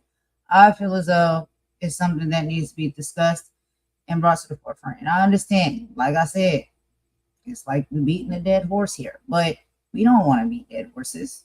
We don't want to keep having the same conversation over and over again. We don't want to keep bearing witness to the same type of treatments and discriminations over and over again. But unfortunately, still, in the year of 2026, we look with our own two eyes and hear with our own two ears and bear witness to things that are playing out and happening, and we're putting the pieces together. We're very much intellectual individuals, and we see things for what they are sometimes. Is there another caveat? Is there another side? Could it possibly be for a different reason? Yeah, all of those things could be true as well. But what we know at the core is what we really are seeing patterns of. And so we're going to get into it, okay? So as far as the DOJ, right, going after not just Don Lemon, but several other journalists, there's conversations around that. And Jemele Hill, I want us to listen to her because she has some really great talking points when it comes to it. So instead of me talking, y'all, I want y'all to listen to Jemele. And I want y'all to listen to the panel that's with her and the talking points as far as what we are seeing and what type of patterns we can deduce from what is happening. And that's all I'm going to say on that. I'm not going to get too detailed about it.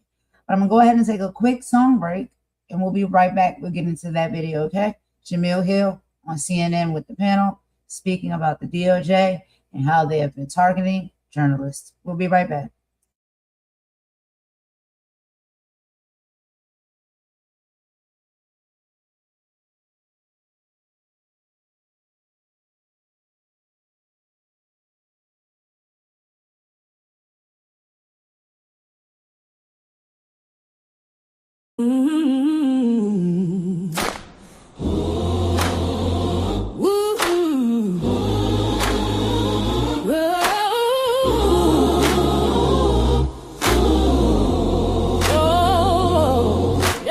Lift every voice and sing till earth and heaven ring.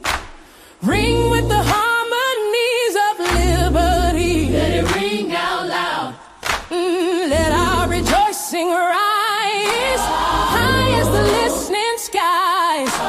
Let it resound loud as the rolling sea, like the mighty waters. Sing a song full of the faith that the dark past has taught us.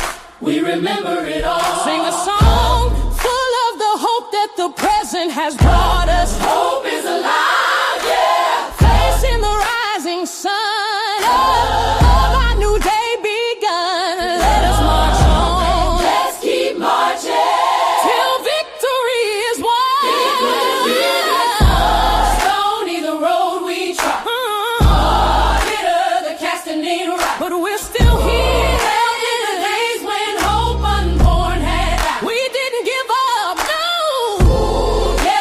Steady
And my panel is back with me. She says very clearly, Adam, that she believes that this started in Los Angeles and it's part of an ongoing effort of Donald Trump's to erode democracy. I think all of Donald Trump's actions over the past year have been an attempt to erode democracy, and he's becoming increasingly desperate as we head into the midterm. So the attacks on the press are attacks to make sure there's not transparency. Attacks on college campuses or colleges, it's to make sure that critical thinking students aren't coming out of these colleges to debunk the administration. He attacks law firms. He attacks any single check. And this is a perfect example of him trying to push a chilling effect within independent journalism. So Don Lemon is an independent journalist. I think independent journalism is incredibly important. And it's the one variable this administration hasn't really gone after super hard. So now he's targeting not only Don Lemon, but multiple other people in order to create this overall chilling effect, which erodes democracy. Abby, can I pick up on something that Mayor Bass said? I live in Los Angeles, and so very obviously very aware of the presence of bias and what it had been there during the time that she was referring. But I want to talk about what she said in terms of mentioning why we need to remind ourselves of the racial element of this.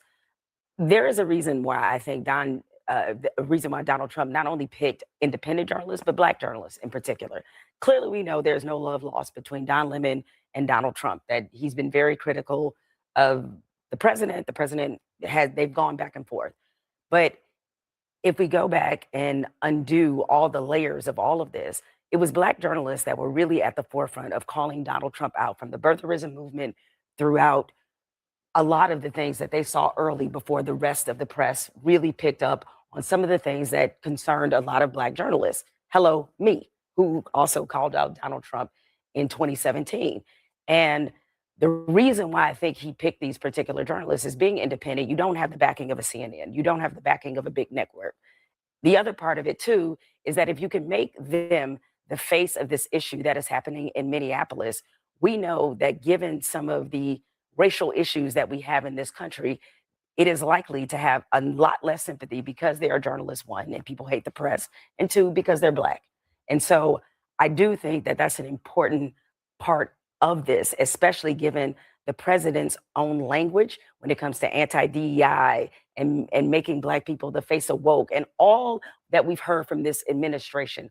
All of this is combined together and meant to drum up a certain sentiment against these journalists so that people are supporting their own rights being eroded because of who they think it's happening to. Even if you don't agree that there's race as an underlying factor here, it does seem very clear that the Trump administration, Lydia, views this as a slam dunk, because Don in particular can be polarizing. And I think they feel like it's an easy way for them to chip away at the media.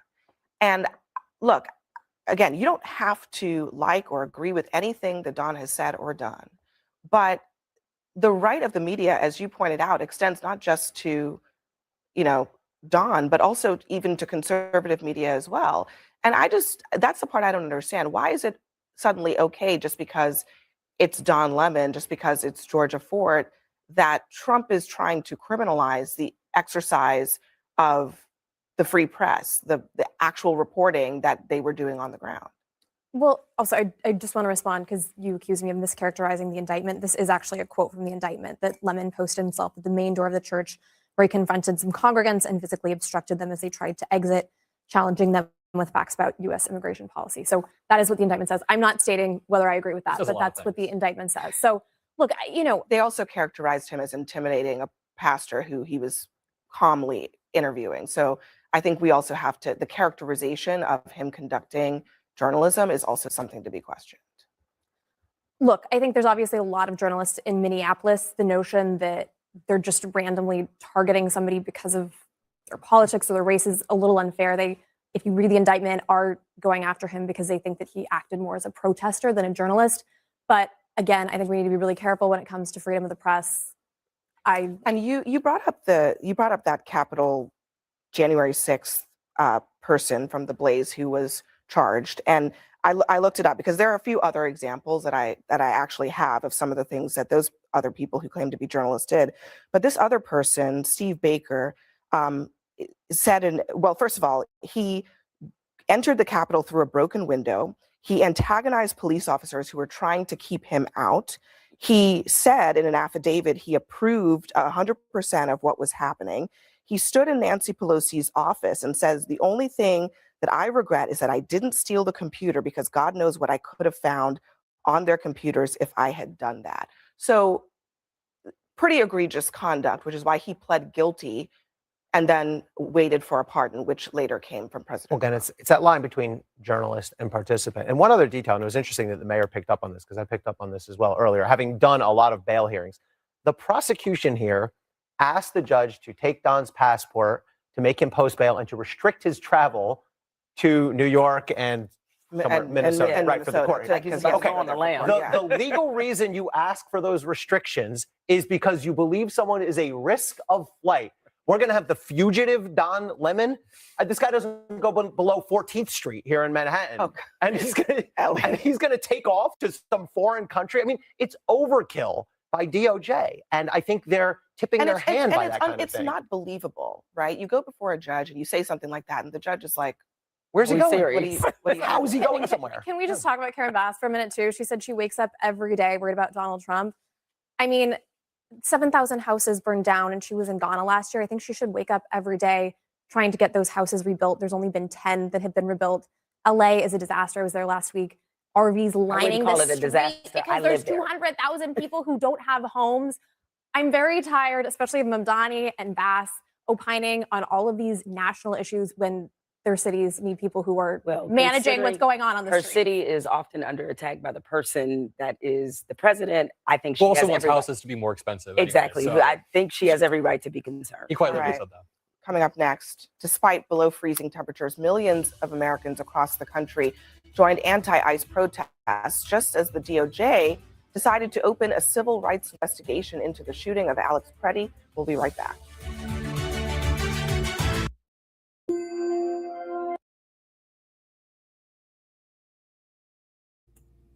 All right, y'all. So that was just a real quick clip. That one wasn't long.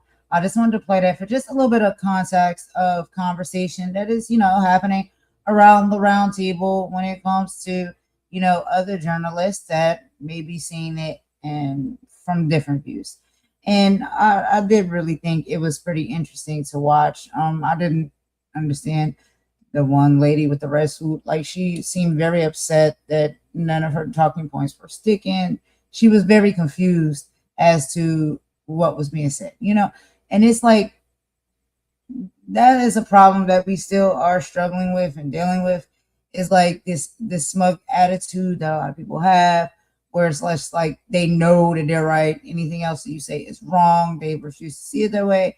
And nobody has to see things the same way. That's understandable. But to at least have some respect around it and at least see where people are coming from when they talk about these things. But anyway, moving on from that, y'all. We're about to go ahead and get into our final video and coverage for this live. And so, y'all, this one is going to be interesting, y'all, because y'all know who this is, Loud Mouth. So go ahead and turn y'all volume down. But anyway, this is coming from Stephen A. Smith. And he is having a conversation with legal analyst DL Hughley. I hope I'm saying that right. And they are talking about, this arrest with Don Lemon. And a pretty interesting conversation. I wanted you guys to hear just a bit of that. It is not too long. I think it's going to put us pretty much just slightly over the 2-minute mark. I'm not going to play all of it. I'm going to play, just at least the beginning part of the conversation for y'all. Y'all will hear some interesting conversations. So let's just go ahead and get into this real quick, y'all. I'm going to put this up on the screen, and I'll meet you in the chat per usual. Give me just a second.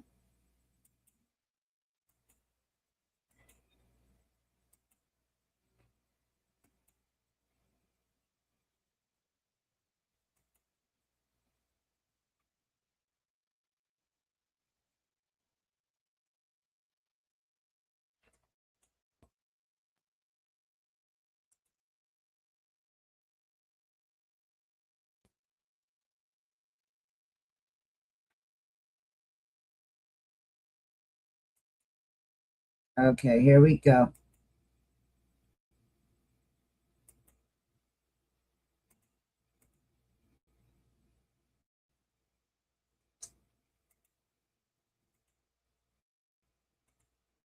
Come on.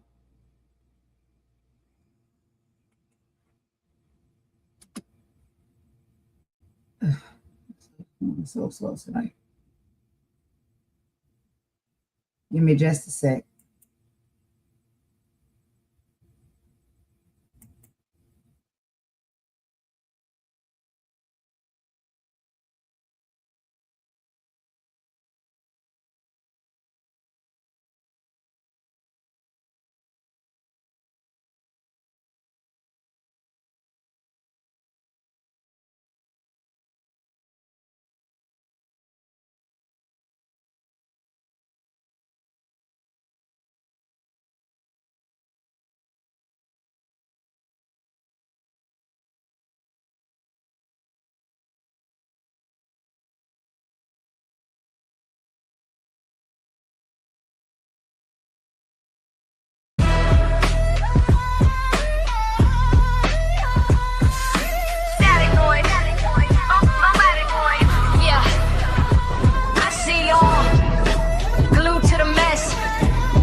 Beef, you want the who said what, but when the blood is in the street, you keep your big mouth shut. You run the numbers up for clicks on every toxic lil, but skip the stream about the kids who barely can survive. You're addicted to the circus dancing for $1 bill, while experimenting on us popping every kind of pill. Algorithm got you trapped, a digital lobotomy. You'd rather watch a dummy tech than learn about autonomy.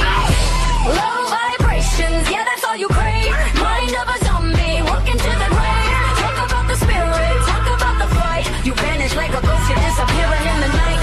Dumbass zombies, sleepers in the cell. Build your own prison in this digital hell. Low vibration. We moving on. Hypertext is boring, spiritual rarity is deep. That's exactly what they wanted, just to keep your soul asleep. They shout down when I good. They're hunting for the press, and you're arguing in comments about a rapper summer dress. It's a war on your mind, it's a war on your health, but you're too busy scrolling, giving stupid all your wealth. I'm a golden queen, I'm 10 toes down in the mud, while you're chasing cloud and spilling everybody's blood. Are you a fan of your own destruction? Is the gossip worth your soul? Unplug the wire. Debate the self. Mama Warrior told you.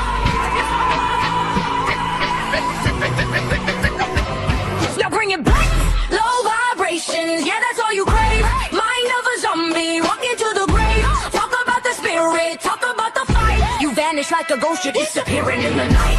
Dumbass zombies, sleepers in the cell. Build your own prison in this digital hell. Let's go. Vibrations. Yeah.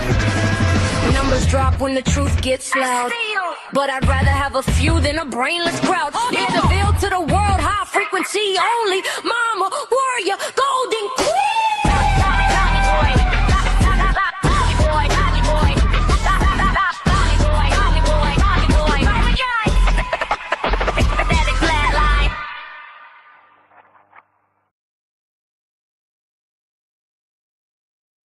Sickness spreads in whispers, in poison wells and corrupted. But a community with a strong immune system develops its own antidote. This is the cure. Listen.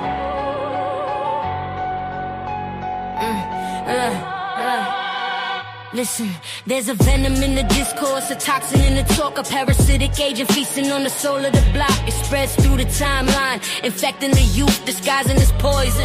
In the fragment of truth, it preaches self-interest, promotes the individual dream. Anything to fracture the collective, to poison the stream. We see the symptoms in the envy, the distrust that you breed. You planting seeds of chaos, fulfilling the system's need.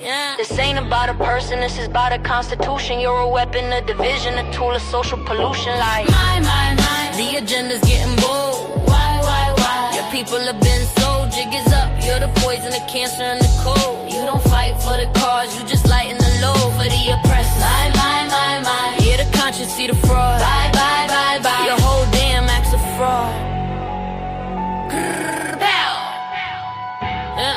You're a symptom of the sickness, a tool of the trade. For every conscience that we take, you pull us from the shade back into the darkness. Fighting sister against brother while you collect the profits, then go poison another. You weaponize our trauma, you monetize our pain. Tell us to tear each other down for your temporary gain. You speak the language of the people with the motives of the state.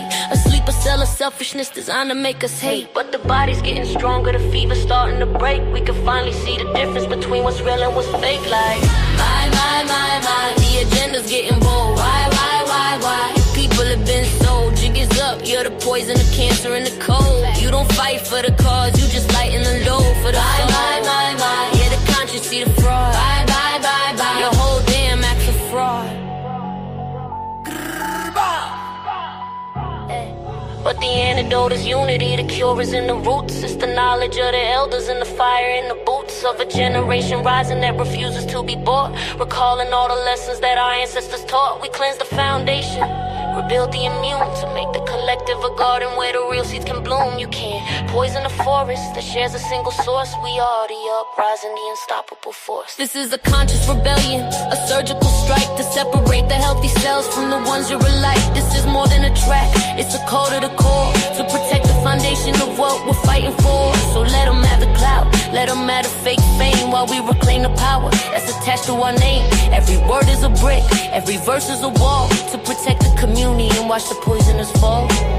So let the record show a community divided is a target, a community infected is a tragedy, but a community united is a revolution. And the golden rule: protect the people. My. Protect the people. Protect the people. My. Protect the people. The people presence. My. My.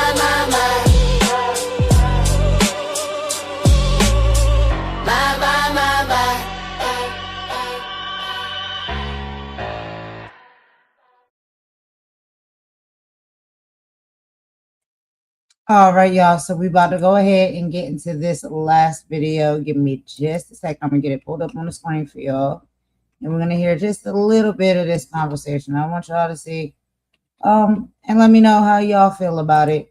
But of course, yeah, this is from Stephen A. Smith, and him being a journalist himself, he had a lot to say about what he saw and bear witness. You know, Don and a few other journalists go through, and so.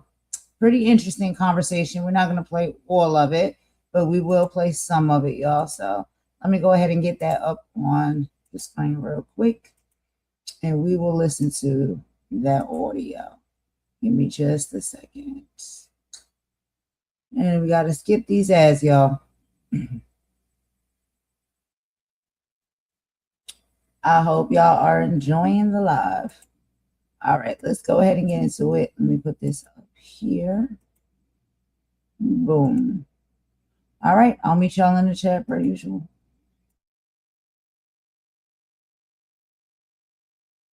What's up, everybody? Welcome to the latest edition of Straight Shooter with yours truly. As always, I tell you, I'm usually on SiriusXM POTUS Radio with Straight Shooter with Stephen A. every Wednesday night from 6 to 8 p.m. Eastern Standard Time over SiriusXM POTUS Radio channel 124.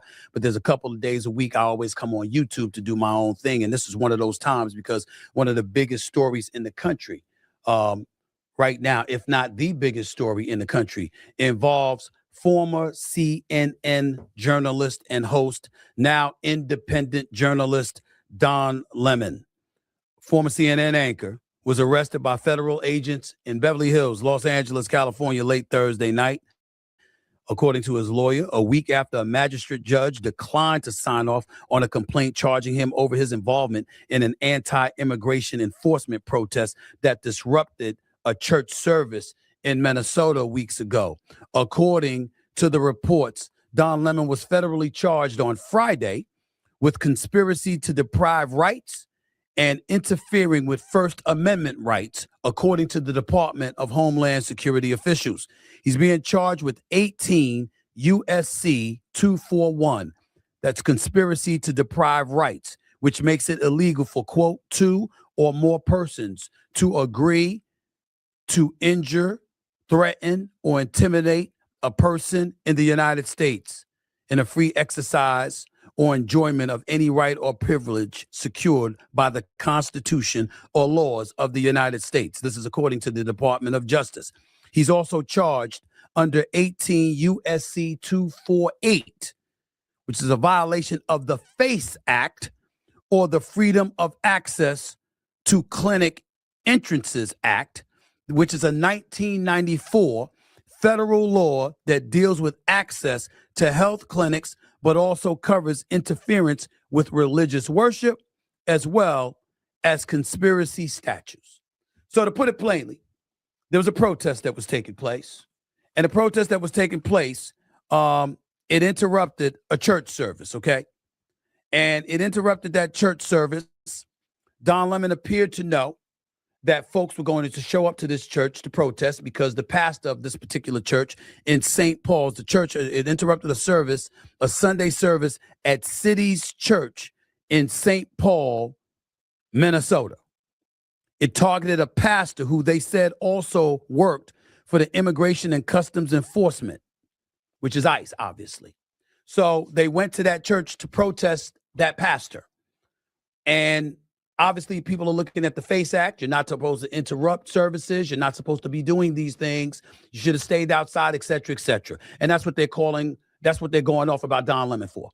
Because he was in the church, he interviewed the pastor. He was interviewing folks that were inside the church, members of the congregation, et cetera, along with others. He was talking to them, having it reported back to his channel, the Don Lemon Show, and what have you. He was doing it. And they're trying to say, we don't give a damn if you were there as a journalist or not. You had no right to do what you do. It's in violation of the FACE Act. Now, having said all of that, let's get down to the nuts and bolts of this. You're violating his First Amendment rights. First of all, there's the issue of freedom of speech. Secondly, there's his freedom as a journalist, freedom of the press. And whether you like it or not, Don Lemon is a member of the press. Don Lemon has been in journalism for 30 years, if not more. Don Lemon worked at CNN for 17 years. And just because you don't have a specific organization that you're working for, that's where the word independence comes from. It doesn't mean that your journalism credentials are stripped. Not when you've been doing it for decades like him. Let's understand that. This is straight BS what he's going through. But I tell you the story that everybody's missing from this. Everybody is missing this story. Okay? Not only did we know that the president is petty and vindictive, just look at James Comey. Let's look at Letitia James. Let's look at Jack Smith. Just look at, John Bolton. And now we see Don Lemon as well. You're clearly about vengeance. You're clearly on a vengeance and a vindictive tour. That much is obvious. You're clearly weaponizing law enforcement in this country. Department of Homeland Security, Department of Justice, Pam Bondi, Kristi Noem. You see, it's clear what you're doing. So it's bad enough that that's obvious. It's bad enough that magistrate judges turned you down when you tried to file charges against them earlier. It's bad enough that you tried to appeal it and you got turned down again and you had to go for a third try. And Lord knows what you did to conjure up the charges to justify you arresting this man in Beverly Hills while he was working the Grammys, by the way. And everybody there is talking about it. So now you got Hollywood, everybody going crazy because they know what's happened to him. Here's the story that everybody's missing when it comes to Don Lemon. Trump just made him a boatload of money and elevated his notoriety exponentially. If Don Lemon wasn't known before, and he was known, if he wasn't known before, if he wasn't generating revenue before, shake, Sinora, shake your body. If his popularity hadn't elevated exponentially before, it certainly has now. This is going to backfire on Donald Trump. This is going to backfire on Pam Bondi, who, whether she knows it or not, is losing credibility with each passing day because of stuff like this. There's no excuse for this. There's none. There's absolutely none. This is petty. It's vindictive. It's an abuse of law enforcement. No question about it. But the one thing it's not is a surprise. The thing about it is, like I said, the storyline is that Trump is going to end up looking like the fool in all of this. This is the White House earlier today. Don Lemon arrested. This is from the White House. This is what they posted. Don Lemon arrested for involvement in the St. Paul church riots. And then it says, when life gives you lemons. That's hilarious. That's hilarious. You know what it also shows? Prejudice. It also shows that. Why does it show that? Because they're showing that they're targeting him. They're showing that it's not about the law, it's about him. On the part of the president of the United States and folks working directly under him, his subordinates, and what they're willing to do. And what cause would the president of the United States have to go after Don Lemon? You ask, let's show a few things that Don Lemon has said about the president over the years, over the months, over the last few weeks and days, because that's how long they've been going at one another. Griff, take it away. Now, if they wanted to make someone person of the year, they would have made someone who, and my God, I'm sure he loves this, right? If they wanted to make someone person of the year, I don't know, they could have done it with any person. People who they could have done it to someone who actually stood for democracy, who stands for democracy in the country. Now, you think about what encompasses person of the year. Just because you are elected president of the United States does not mean that you should be person of the year. What Time Magazine, what are you doing? Let me ask you, Time Magazine. What do you say to the women who, I guess, still read Time Magazine? Or the women who don't they do like a whole Time 100 thing or something, which, what about the women who are on that list? What about that? I'm sure some of them will had dealt with issues that women have to deal with, like discrimination in the workplace, SA, all kinds of things. You have someone on the cover of your magazine who is an adjudicated assaulter. You have someone who inspired an insurrection. You have someone who, without a doubt, the evidence is there, tried to overturn a free and fair election. Some farmers say, without these workers, they have about 2 days that they can run their farms. And then after that, it's over. Oh my gosh, I love this. Now you're finding out, you dumb fucking idiots. Now you're just figuring this shit out. You're so fucking stupid and you deserve it. You fucking deserve it because you're so dumb. Jim, it's hypocrisy. So go with me here. Yes, I am gloating over your stupidity and how you were taken. I'm cackling in Kamala, says in Shanta. You have been co-opted because you're in a fucking cult and you don't even realize it because you have stupid MAGA brain. Attention, ICE. Let me just say something that most journalists will not say. They can't say it. I understand that. But I'm an independent journalist now, so I can't say it. Fuck off, ICE. Fuck all the way off. You are low-life losers, and you feel empowered by your dear leader, Donald Trump. You've never had this position of power before, small person, and you are treating people in an inhumane way, and you don't even understand why, because you're too dumb to figure it out. See what I'm saying? To know Trump, to know how petty he can be, to know how vindictive he can be, to know that you've literally seen elected officials saying, well, they did go after him. They really put him through a lot of stuff like that. In other words, they're justifying the vengeance. They're justifying the vindictiveness. That's what they're doing. Shake, Sinora, shake your body.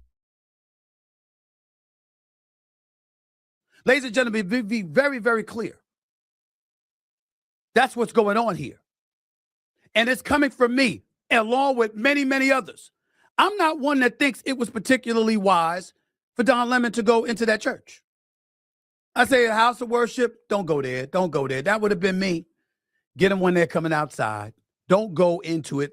You know, it's private property. Who knows what they can charge you with, particularly with this administration. I didn't think it was the wisest thing for him to do, to go into that church, knowing how knowledgeable he is, knowing how smart he is, knowing how accomplished he has been as a journalist. I just felt like, hey, you know what?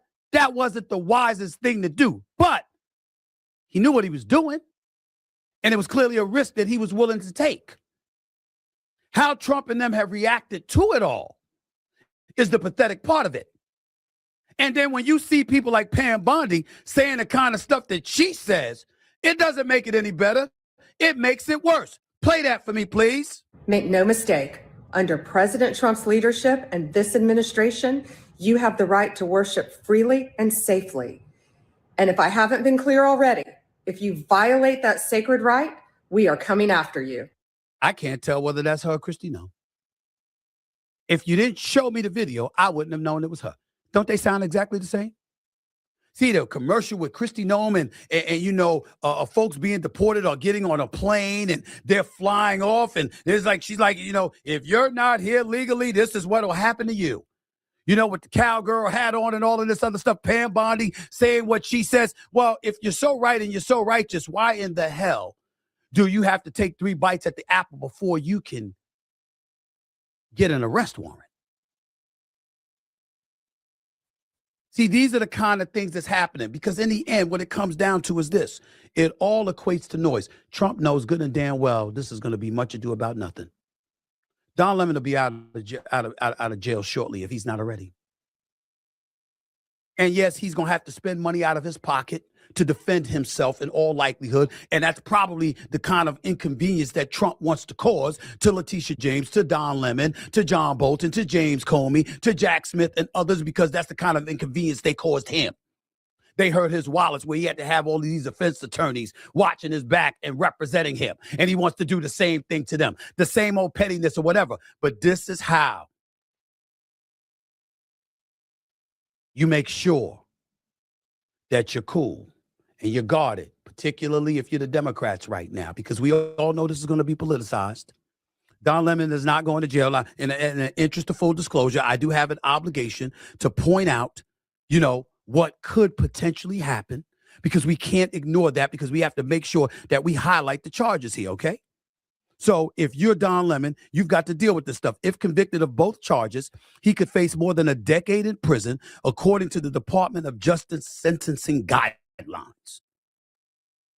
As for how likely the charges are to stick, let's call it what it is. At the very least, being diplomatic here, engaging in diplomacy, it's going to be an uphill climb, because he was there as a journalist, because that's what he's been doing his entire career. All he has to do is show similar footage to the kind of stuff that he's done throughout his career to show this is what comes along with journalism and where they're going to go then.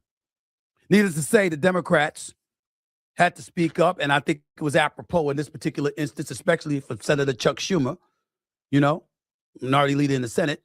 And what does he say? Quote, once again, the administration is behaving no differently from the police states and authoritarian regimes across history. They've arrested a journalist for the crime of doing his job.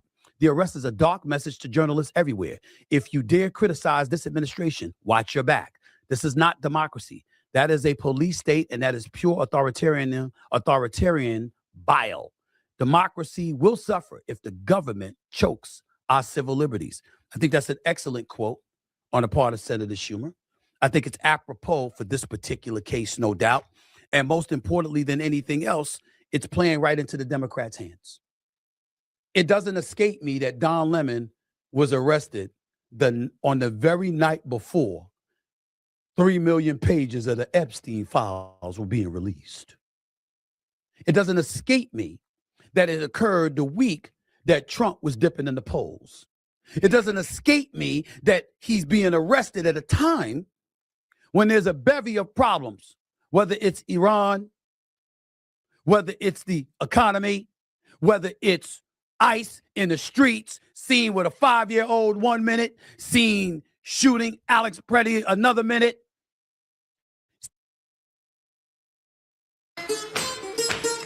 Shake, shake, shake, seen our Seen shooting Renee Good another minute just weeks earlier. It doesn't escape me that you still stick to this issue because it's the lone winning issue for you if you're Trump. But even in that category, it's dissipating. Because of how things look, because of what's been transpiring, because 2 Americans have been killed, because there's chaos in the streets of America. America has already shown you. If we did have a struggling economy, we'll deal with it. If we did have a border issue, we'll deal with it. Because anything is better than rampant chaos in the streets of America, particularly when pettiness, vindictiveness, and bullying, and dare we say authoritarian behavior is exhibited on the part of our government in the United States of America. When you do that, all bets are off. I told y'all. All right, y'all. So that is our stopping point right there. It is a full video, so I don't want to play all of it, but I just wanted to play some of those talking points right there from Stephen A. I was gonna go ahead and play some of it where he gets into the conversation with DL Hughley. I'm just kind of going over in time, y'all. I don't want to hold y'all up too much. I might just play a few little pieces of that conversation for y'all to hear. Just because we did mention it, I did mention that I was going to do it. And so I did want to hear some of their talking points, but I was listening to Stephen A because, the controversy when it comes to him. Sometimes he's on it, sometimes he's not. We can't be sure. But the talking points are pretty interesting. And I know a lot of people may feel the same exact way. They may feel and have the same talking points that he has, or they might feel in the opposite way. We can't be sure, right? Everybody feels and thinks the way they do. And there is difference of opinion, and that is always to be respected and accepted. Let's just play a little bit of their conversation real quick. We'll go to about the 2 hour and 35 minute mark, and then I'm going to go ahead and wrap this live up for y'all, okay? All right, here we go. Let's listen to some of their conversations together. I sped forward. Here we go.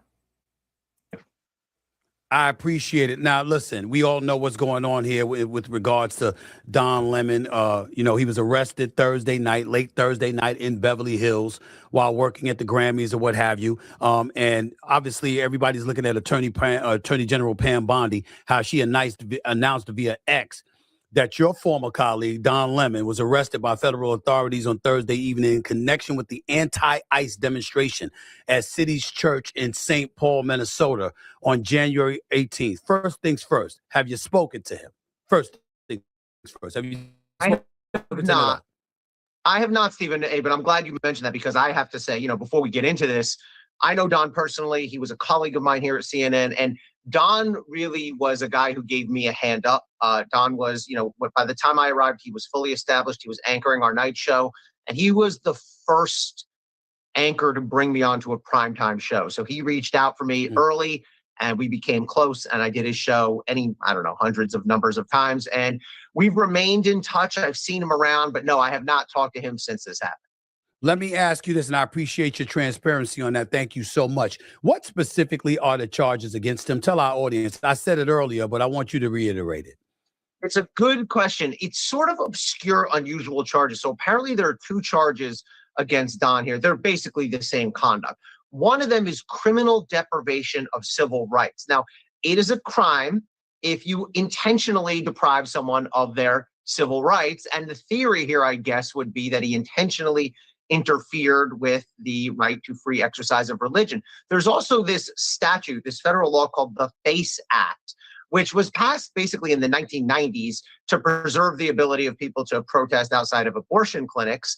And what that law says is it makes it a crime, probably a misdemeanor, in this case, a first offense, for a person to intentionally obstruct or interfere with somebody's practice of their religion. So if you take it on its face, before we get to Don and the journalistic element, people may think it's a bad idea. People may think it's an ill-advised law. I will hear that argument, but it is a law. And so if you take it on its face, the protesters who went into that church and disrupted and derailed that church service technically violated that statute. And before today, we had seen 3 of those protesters charged with that crime. It is a misdemeanor, which means the max penalty is going to be 1 year. It's less serious than a felony, but we're still talking about federal criminal charges here. So it appears those are the charges against Don Lemon. You brought up the vagueness of the charges, the ambiguity of it all. Do you believe that's intentional on the part of the DOJ and the Trump administration for it to be vague, because vagueness at times provides more maneuverability to, for those charges to be extended into other charges? I'm just asking. I do think so. I mean, when you're a prosecutor, and I was in this chair for a long time, you have a lot of flexibility in the way you frame a charge. So if there's an indictment, it feels, by the way, surreal to say it, but United States versus Don Lemon, you can lay out your charges in detail. You can give a sense of what your evidence is, or if you so choose, you could basically just go to the statute book where it lists out the terms of the law and just fill in the blank and say on or about whatever it was, January such and such, 2026, in the District of Minnesota, the defendant Don Lemon did intentionally interfere with the person's exercise of their religious rights, and that's it. So they've kept it vague. The other thing that's really important here, Stephen A., to understand is there's a backstory into how they got this charge, because DOJ tried twice to charge Don before this. That's where I was and going were next. rejected. Yeah. So let me lay it out for you. When you're a prosecutor, there's 2 ways you can charge somebody.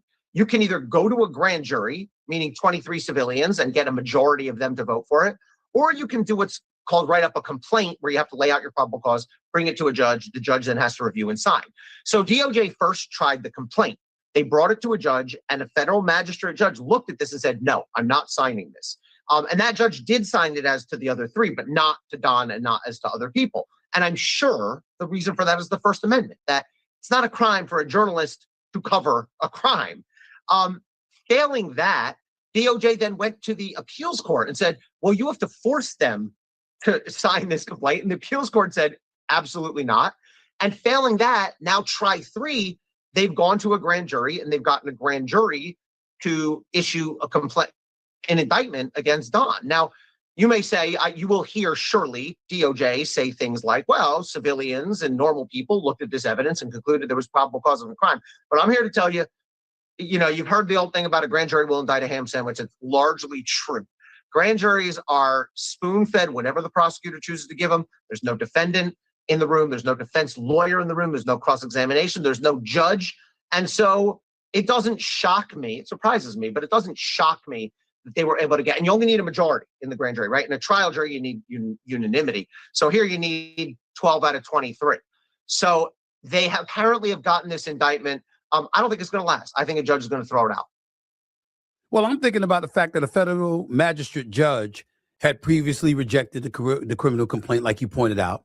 The appellate court said, we're not going for it. We're gonna stand by their decision as well. How the hell do you get a third bite at the apple? What is it that you did the third time around that wasn't good enough the second time around to get to get you to be able to arrest this man? Don called it. There's an interview he did a week or so ago with Allison Camerata, another of our former colleagues here. And Allison asked him, do you think they're going to try again? And Don said, of course they will. That's what they do. And by the way, look, I am no apologist for Jim Comey or Letitia James. I've sharply criticized both of them. But I thought that the indictments of them were absolutely politically motivated, absolutely out of bounds, and absolutely would fail. And they have failed miserably so far. And I think those cases should be done by now. And I think we're seeing the same thing playing out now with Don. I think they kept on trying every different outlet, even when a judge said no, when a court of appeal said no, they were like, we'll try a grand jury. They might have tried again if the grand jury said no. And I think they're going to lose. I think that much is clear. DOJ is going to lose. I don't know if they care, though. I really don't. I think they almost feel like getting off the charge, getting off the indictment, that's sort of the win. You know, the cheap shot, the sucker punch is the win, and we'll just worry about whatever happens later. We're talking to Ellie Honig, CNN senior legal analyst right here with yours truly, straight shooter with yours truly. I got to ask you this, too, because the FACE Act has been brought up on numerous occasions. The federal government cited that act to justify the arrest of Don Lemon and the other protesters as well. Explain what the FACE Act is to our audience and how could it possibly apply here?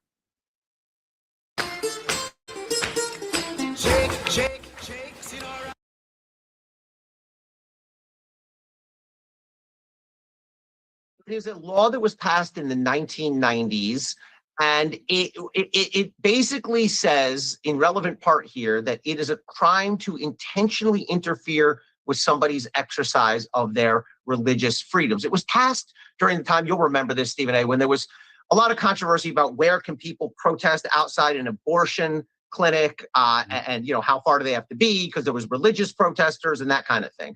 And so it was a law designed to protect religious expression, religious liberty. I think in this instance, it comes squarely up against another First Amendment right. I mean, freedom of religion is First Amendment. So too is freedom of speech. So too is freedom of the press. And I think that's why Don's case is going to be different than the other protesters, because he's going to simply argue, I was covering this as a journalist. I mean, if you look at Don's videos, he is doing what journalists do. He doesn't have the typical big brand name. It doesn't say CNN on his truck anymore. It doesn't say, ESPN or whatever on his truck. But what Don is doing, I mean, he's got over 1 million subscribers and followers on YouTube. You're showing clips of it right now. He's interviewing protesters and parishioners alike. He's talking to the people in the church. He's doing what journalists do. And I think any federal judge, when this case lands on his or her desk, is going to say, this is protected First Amendment freedom of the press. And that's why I think the case is going to get thrown out. You think the case is going to get thrown out? How soon do you think it'll get thrown out? Just as soon as these issues can get briefed up. I mean, it may take a few weeks to brief them up. Don's lawyer, Abby Lowell, that name may seem familiar. I know Abby, he talked to me for my book. He has represented, almost everybody you can think of. He represents Lisa Cook, who's the Fed governor. He represented Hunter Biden. He actually represented Jared Kushner at one point, but primarily has been on Democratic sides. But Abby is a known First Amendment lawyer. I think the way this is going to play out is the judge, certainly Don's getting bail. They're not going to hold him. That would be insane. And then the judge is going to say, let's set motions. And Don's lawyer, Abby, is going to file a motion to dismiss that this violates the First Amendment, and the government, I'm interested to see their argument that it doesn't, actually. And I think then the case is going to be dismissed. Folks on the right will try to make that level of vitriol both have shown for one another is an indication of activism as opposed to journalism, and that's why they could justify going after him. What kind of argument if they tried to make that argument, do you think it holds water? No, this argument's going to go both ways. So if the administration says, look, Don Lemon hates Donald Trump, and Don Lemon is really more of an activist than a journalist, and he's fake news and all that, you're still protected. You don't have to be down the middle media to be protected by the First Amendment. You can be ragingly right or left. You can be Newsmax, or you can be Don. You are still protected by the First Amendment. But the other way is going to help Don if he needs to. If he doesn't somehow win on First Amendment, I promise you he will argue, and we know this because Jim Comey and Letitia James argued it, that this is what we call a vindictive prosecution, that the prosecution is political payback to punish him for his political views or based off some sort of vendetta held by somebody in power in the government. So I think that's his best argument. I think it's his best argument. I mean, it's clear as day. That's what it is. But go ahead. Yeah. I'm sorry. If I was briefing this for Don, I would start with the First Amendment, argument 1 in my brief, motion to dismiss, and argument 2 would be vindictive prosecution. But I mean, what could be more clear than that Donald Trump hates Don and that Pam Bondi and others have targeted him because of that? Last 2 questions. Don was seen on video with people in a car talking about going to the church. I saw folks on the right bring that up, saying that he went there with intent to join protesters. Therefore, he should be considered one of them just because you were asking questions of folks doesn't mean that you weren't a participant as a protester and an activist as opposed to a journalist. To that, you say what? I've seen those videos, and I don't think they show what people are saying they show. Those videos clearly show that Don knew something was going to happen in a church. He knew that there was going to be a protest in a church. He did go in there, but that doesn't change the fact that he was covering it as a journalist. Look, if Don was in there yelling through a megaphone and waving signs up and down and not broadcasting it to his viewers, you could argue that he's a participant. But if you just look at what he did, yes, the video in the car shows that he knew that there was going to be a protest, that he knew it was going to be in a church. He had clearly been in some sort of communication or received some sort of tip. But journalists get tips all the time. This thing is about to go down. You may want to be at the corner of, X and Y street. Watch for a decision coming down from this court at 10 o'clock. That's not a crime to know that something is about to happen. And again, the key line is going to be, was he participant or was he journalist? And I'm telling you, the courts are going to, first of all, to me, the factual record shows he was on the journalist side, and the courts are going to err on the journalist side as well.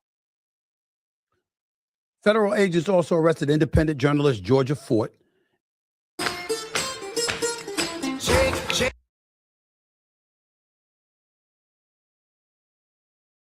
And activist Traherne Jean Cruz and Jamal Lydell Lundy. What do we know about their arrest right now? So I think the other journalist, Ms. Fort, is going to have the same exact arguments as Don. And I think the question will be the same question, which is, did she cross that line? Was she a participant or was she covering it as a journalist? The evidence I've seen, I haven't looked at it as carefully as Don's case, but it looks to me like she was safely on the journalistic side of that. The other people, look, there are now, I think, 5 people who were charged with going into that church and violating the FACE Act. And to that question, let's put aside the journalism piece of this. My read on this as someone who was a longtime prosecutor is, did they violate the FACE Act on its face? Yes, because they did intentionally disrupt the practice of religion. On the other hand, you have to ask the discretionary questions if you're a prosecutor. Was this an ongoing disruption? Were they protesting for days on end? Were they stopping people? No, they disrupted one service. I'm not saying it's a good thing, but you have to consider the scope of it. There was no violence, there was no physical force, and they weren't targeting this church because they wanted to dissuade people from exercising Christianity or Catholicism. It's not like they said, we don't like that religion. They wanted to protest ICE. So I get it. I think the charges against the people who actually went into that church are on their face valid.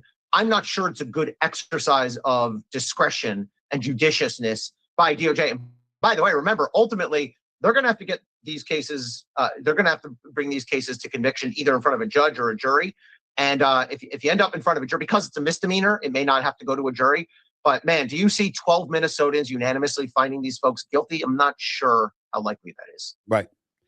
Before I let you go, Department of Homeland Security, the DHS, it's been said that they violated an inordinate amount of court orders. One minute I see the numbers at 96, another minute I see it over 100. Do you have any idea how many court orders they have violated along the way?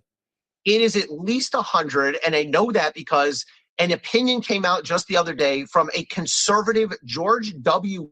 Bush-appointed judge who just unleashed on ICE and DHS. Basically, and it's not even the cases you and I have been hearing about, Stephen A. It's not the Minnesota case. It's not the 5-year-old. It's not Kilmar. I mean, they did defy some orders with Kilmar Abrego Garcia, but it's these unknown cases where this case in particular, a judge said this detainee is to be given a hearing by, I think it was January 21st. And the person was not given the hearing. And the judge issues this scalding ruling, basically saying, I've never seen this. Again, this is a conservative Bush-appointed judge saying, I've never seen this level of outright defiance of court appearances. And the judge said, I order the head of ICE's operations into this courtroom by Friday, what's today, unless this person is given their hearing. And sure enough, because of that, the person was not only given the hearing, but released. So this is not to be taken lightly. I mean, it was, listen, I was at DOJ, I was a state prosecutor, 14 years total. It was not seen as remotely optional. Oh, a judge issued an order. Do we want to comply? It's not like a high school English class. We're like, I'll hand it in when I get to it, or maybe I'll take a 0. That's not an option when you're a prosecutor. And so it's good that judges, regardless of political persuasion, are aggressively calling this out. We pick out last question. We pick out an abundance of things where when you see something politicized, we take a side and we ultimately say this is going to hurt this side. This may help the side. That's from a political perspective. From a legal perspective, courts have feelings. You've seen the judge. You talked about the judge appointed by Bush and how he excoriated and railed against the Trump administration, the DOJ and the DHS because of, violating court orders and what have you. From a legal perspective, how much is tolerated when you ignore an abundance of court orders and you're clearly not following protocol and you're not following laws? How much of that is tolerated before you, even as a White House administration or the legal arm of the law that it has available to itself, gets checked? And I'm talking about permanently, because you're just not, when I'm talking about you're just not following the law. When do they get checked from the legal community in terms of the court saying, we don't even want to hear from y'all anymore because y'all ain't doing things the right way? One thing I think we've learned during this first year of Trump's second term is you can get away with a hell of a lot if you're willing to push boundaries. And the consequences are pretty minimal. I mean, think back to the Kilmar Abrego Garcia case. This is the guy who was wrongly deported to Honduras and then brought back, and now he's being prosecuted. I mean, DOJ defied orders and played word games with courts up to the Supreme Court, and various courts issued these scalding rulings and saying, I've never seen anything like this. It's an outrage. But ultimately, it did not get to a point where people were held in contempt. They were threatened with contempt. And contempt, I mean, as a practical matter, you're not looking probably at imprisonment. And the point to your question, Stephen A., is we put a lot of faith in the good faith of our Justice Department to play fair, to at least abide by rulings, whether they like them or not. And we're seeing that if people choose to just disregard that, there's not a heck of a lot that happens to them. Now, there may be professional consequences. There will be reputational consequences. Some people have lost their licenses. I mean, Rudy Giuliani and Sidney Powell, separate context, but they all lost their bar licenses. But I think one of the lessons is our laws are important, our rules are important, our regs are important, but ultimately we depend on the good faith of the people who hold these jobs. And if you have people who hold these jobs who don't give a crap and are going to do what they're going to do, there's not a heck of a lot you can do to stop.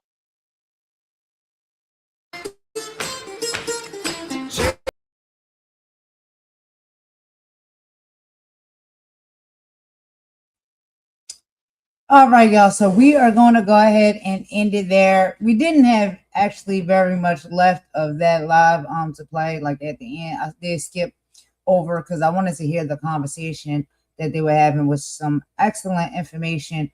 They gave us, I think a lot of more insight into what exactly could possibly play out with these cases and how the DOJ is moving and operating, trying to, to me, it seems like manipulate the law in basically instances of desperation. And as we heard him say, that was the third attempt, to really go after Don and these reporters and get them hemmed up. And we have, they have judges, they have magistrates, and they have the appellate court that was like, no, absolutely not. We're not doing that. Because they can see from a mile away, there was nothing that was done that was a crime, nothing that would justify the arrest. But as they said, when they do this independent grand jury where there is no judge, there are no lawyers or magistrates or anything like that, it's just individuals that they somehow, I guess, come across, that they sit down to become this grand jury, and they feed them this information. They could be purchased, they could be bought. We know that happens. They could be friends, they could be family. We can't be sure, but we know slimy things happen when it comes to the legal system, right? And to get what they want, they find a way. They jump through hoops. They find things that they can do to put things in place. But what matters is that justice is being served. I believe that God is righting wrongs. Don and the rest of these journalists are free. We are praying that a lot of these innocent citizens are freed as well, because we have little children and babies and parents and just individuals, period, that have been hemmed up and are locked inside of these detention centers under terrible circumstances, to where, you know, they're struggling and fighting for their rights, but also their lives, okay, because they're not living in great conditions. And this whole system, this organization that they have put into place, these mercenaries, if you ask me, in my personal opinion, is what I think these people are, and this organization is. It has to be dismantled and it has to go, because this is ridiculousness, and we're watching it play out almost every single day. There is a report, there is a story, there is someone at the hands of these individuals that is struggling and being unjustly abused, detained, and maybe even unalived at the worst of it all. And so, y'all, that is all I got for this live. I just wanted to come on and talk about those few topics. Of course, you know, I'll be back tomorrow and we'll be talking about more things, because there's always something to talk about. But we add a little comedy, we add a little history, we add some civics and some facts and some truth, and we're keeping up and staying up on what is going on, not just in this country, but worldwide. We're fighting and we're speaking up for what is right for the human race, for us as a people, no matter what we look like, where we're from, any of our differences.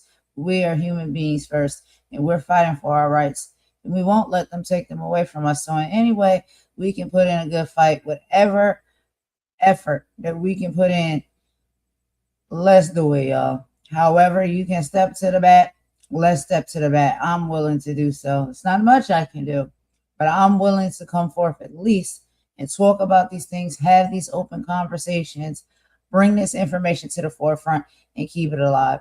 Tomorrow, I know for sure on my live, we will be talking a little bit more about Megyn Kelly, and we also are going to be doing a deep dive into and giving the updates around the Epstein files, which is something that we need to stay on top of, y'all, because it's very serious.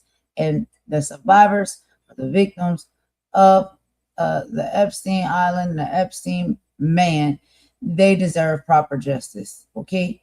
And so we're not going to just allow that stuff to be swept under the rug or allow ourselves to be distracted away from it because of, you know, this type of magician type energy that this administration seems to want to work and operate with. Hey, look left so you don't see what's happening on the right. We're looking in all directions, and we're keeping our heads on a swivel when it comes to all of this, because there's so much going on, and we will stay on top of it and not just try to bring little bits and pieces of all of it to y'all, because I want us to be able to keep up on it. So I hope y'all enjoyed the live. I thank you so much for rocking with me and listening to my live, whether you was listening in the bush, whether you was in the chat. It's okay. Any type of support and participation is appreciated. But y'all, we're going to end with a bop per usual. And I will see y'all and talk to y'all tomorrow on the next live, where we have a few more topics and updates about what's going on out here in this big, beautiful world. Let's remember, y'all, to keep our heads held high, keep our prayer hands in place, if that respectfully is what you do, and keep our hope at the highest extremity that we can, because it's going to be okay. I know sometimes it doesn't seem like it, and it seems crazy and overwhelming, but we fight through it one day at a time, one moment at a time, and one, you know, story at a time. But anyway, y'all, that's all I got for tonight. I'm out. I will talk to y'all on the next one. Bye.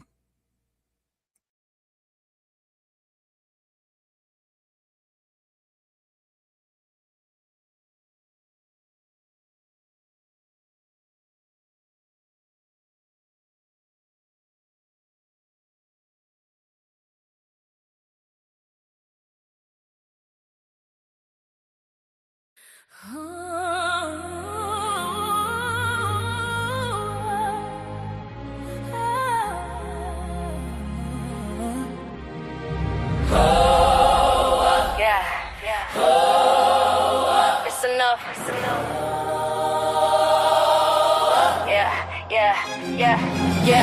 Check the pulse of the nation, feel a tremor in the ground. Another hollow promise, another hateful sound. The burner phones are buzzing, the leak DMs exposed. The country club whispers about the people in their robes. They smiling. for the cameras, preaching unity and grace. We're drafting legislation to keep you in your place. The dog whistles, the sirens, now the hoods are in the open. Igniting tiki torch shadows, leaving spirits broken. They want to turn the clock back to a time of guilt and pain, where progress is a dirty word and fear is how they reign. But every soul they try to crush just learn to stand up straighter. This ain't a game of politics, this is gladiator. Enough is enough. The whispers turn into the heat. My fist is getting shut up. Enough is enough. Where the people at the table filling up our cup. Filling up. This ain't about a party. The lines are clearly drawn. It's the light against the darkness that's coming for the dawn. Holy versus evil is the truth against the lie. We ain't backing down. With a fire in the sky. They coming for the libraries, wanna burn away the facts. Erase the bloody chapter so you can't see the tracks. They gerrymandering the district, drawing every map. Your vote is just an echo caught inside the power trap. They purging names from voter rolls and calling it secure, while scream about election fraud to keep their motives pure. They wanna legislate the scars upon a woman's soul, and own the very choices that were never theirs. Control from the classroom to the courthouse, a calculated scheme to suffocate the promise of the American dream. But they forgot the dream was dreamed by rebels and by slaves, and their spirit is the very ground that trembles in their graves. Enough is enough.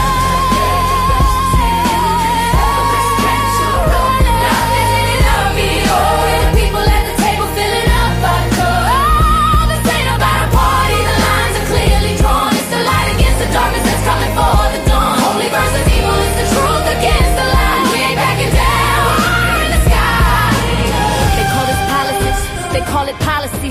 They call it survival. We call it tyranny. They stand on podiums with a Bible in their hand, but don't know the first thing about the soul of this land. This is for the teacher hiding books up on the shelf, for the doctor taking notes to more than just himself. This is for the dreamer facing down an ice patrol, for every ancestor's prayer that paid a spirit's toll. Their power is an illusion, a fortress made of glass. Our strength is in the future. They are terrified to let pass this hurricane of justice, an earthquake of the soul. It's a holy fire raging, and it's out of their control. Enough is enough. Stand too long, but you can't stand. Enough is enough. The people at the table filling up our cup. Enough is enough.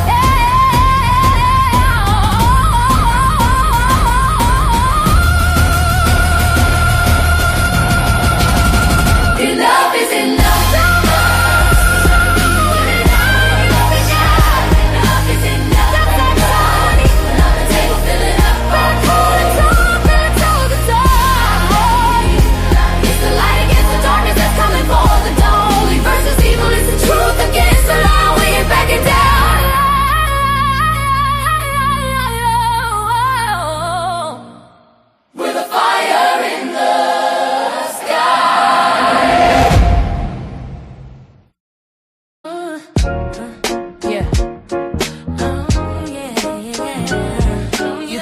To the right place. Welcome to the rain.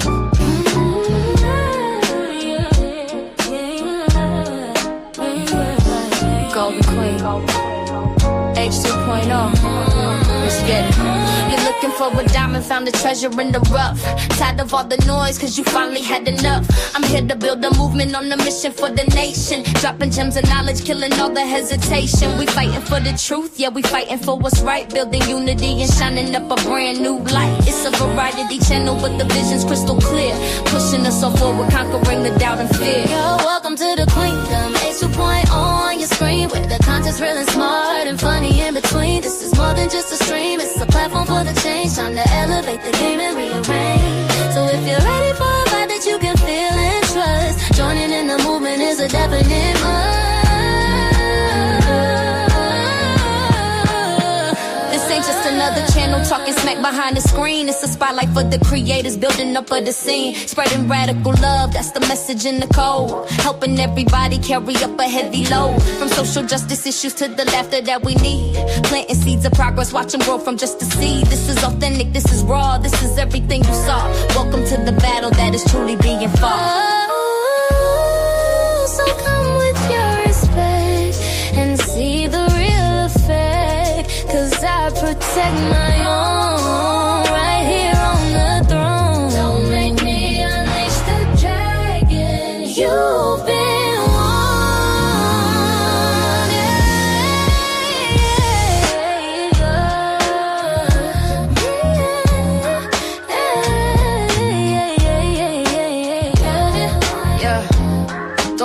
unleash the dragon. You've been warned. Yeah. Don't make me unleash the dragon. You've been warned. Yeah. Yeah. Golden Queen Age 2.0. The movement starts now. Go ahead. Hit subscribe, ring that notification bell. You don't want to miss a thing. Welcome to the family.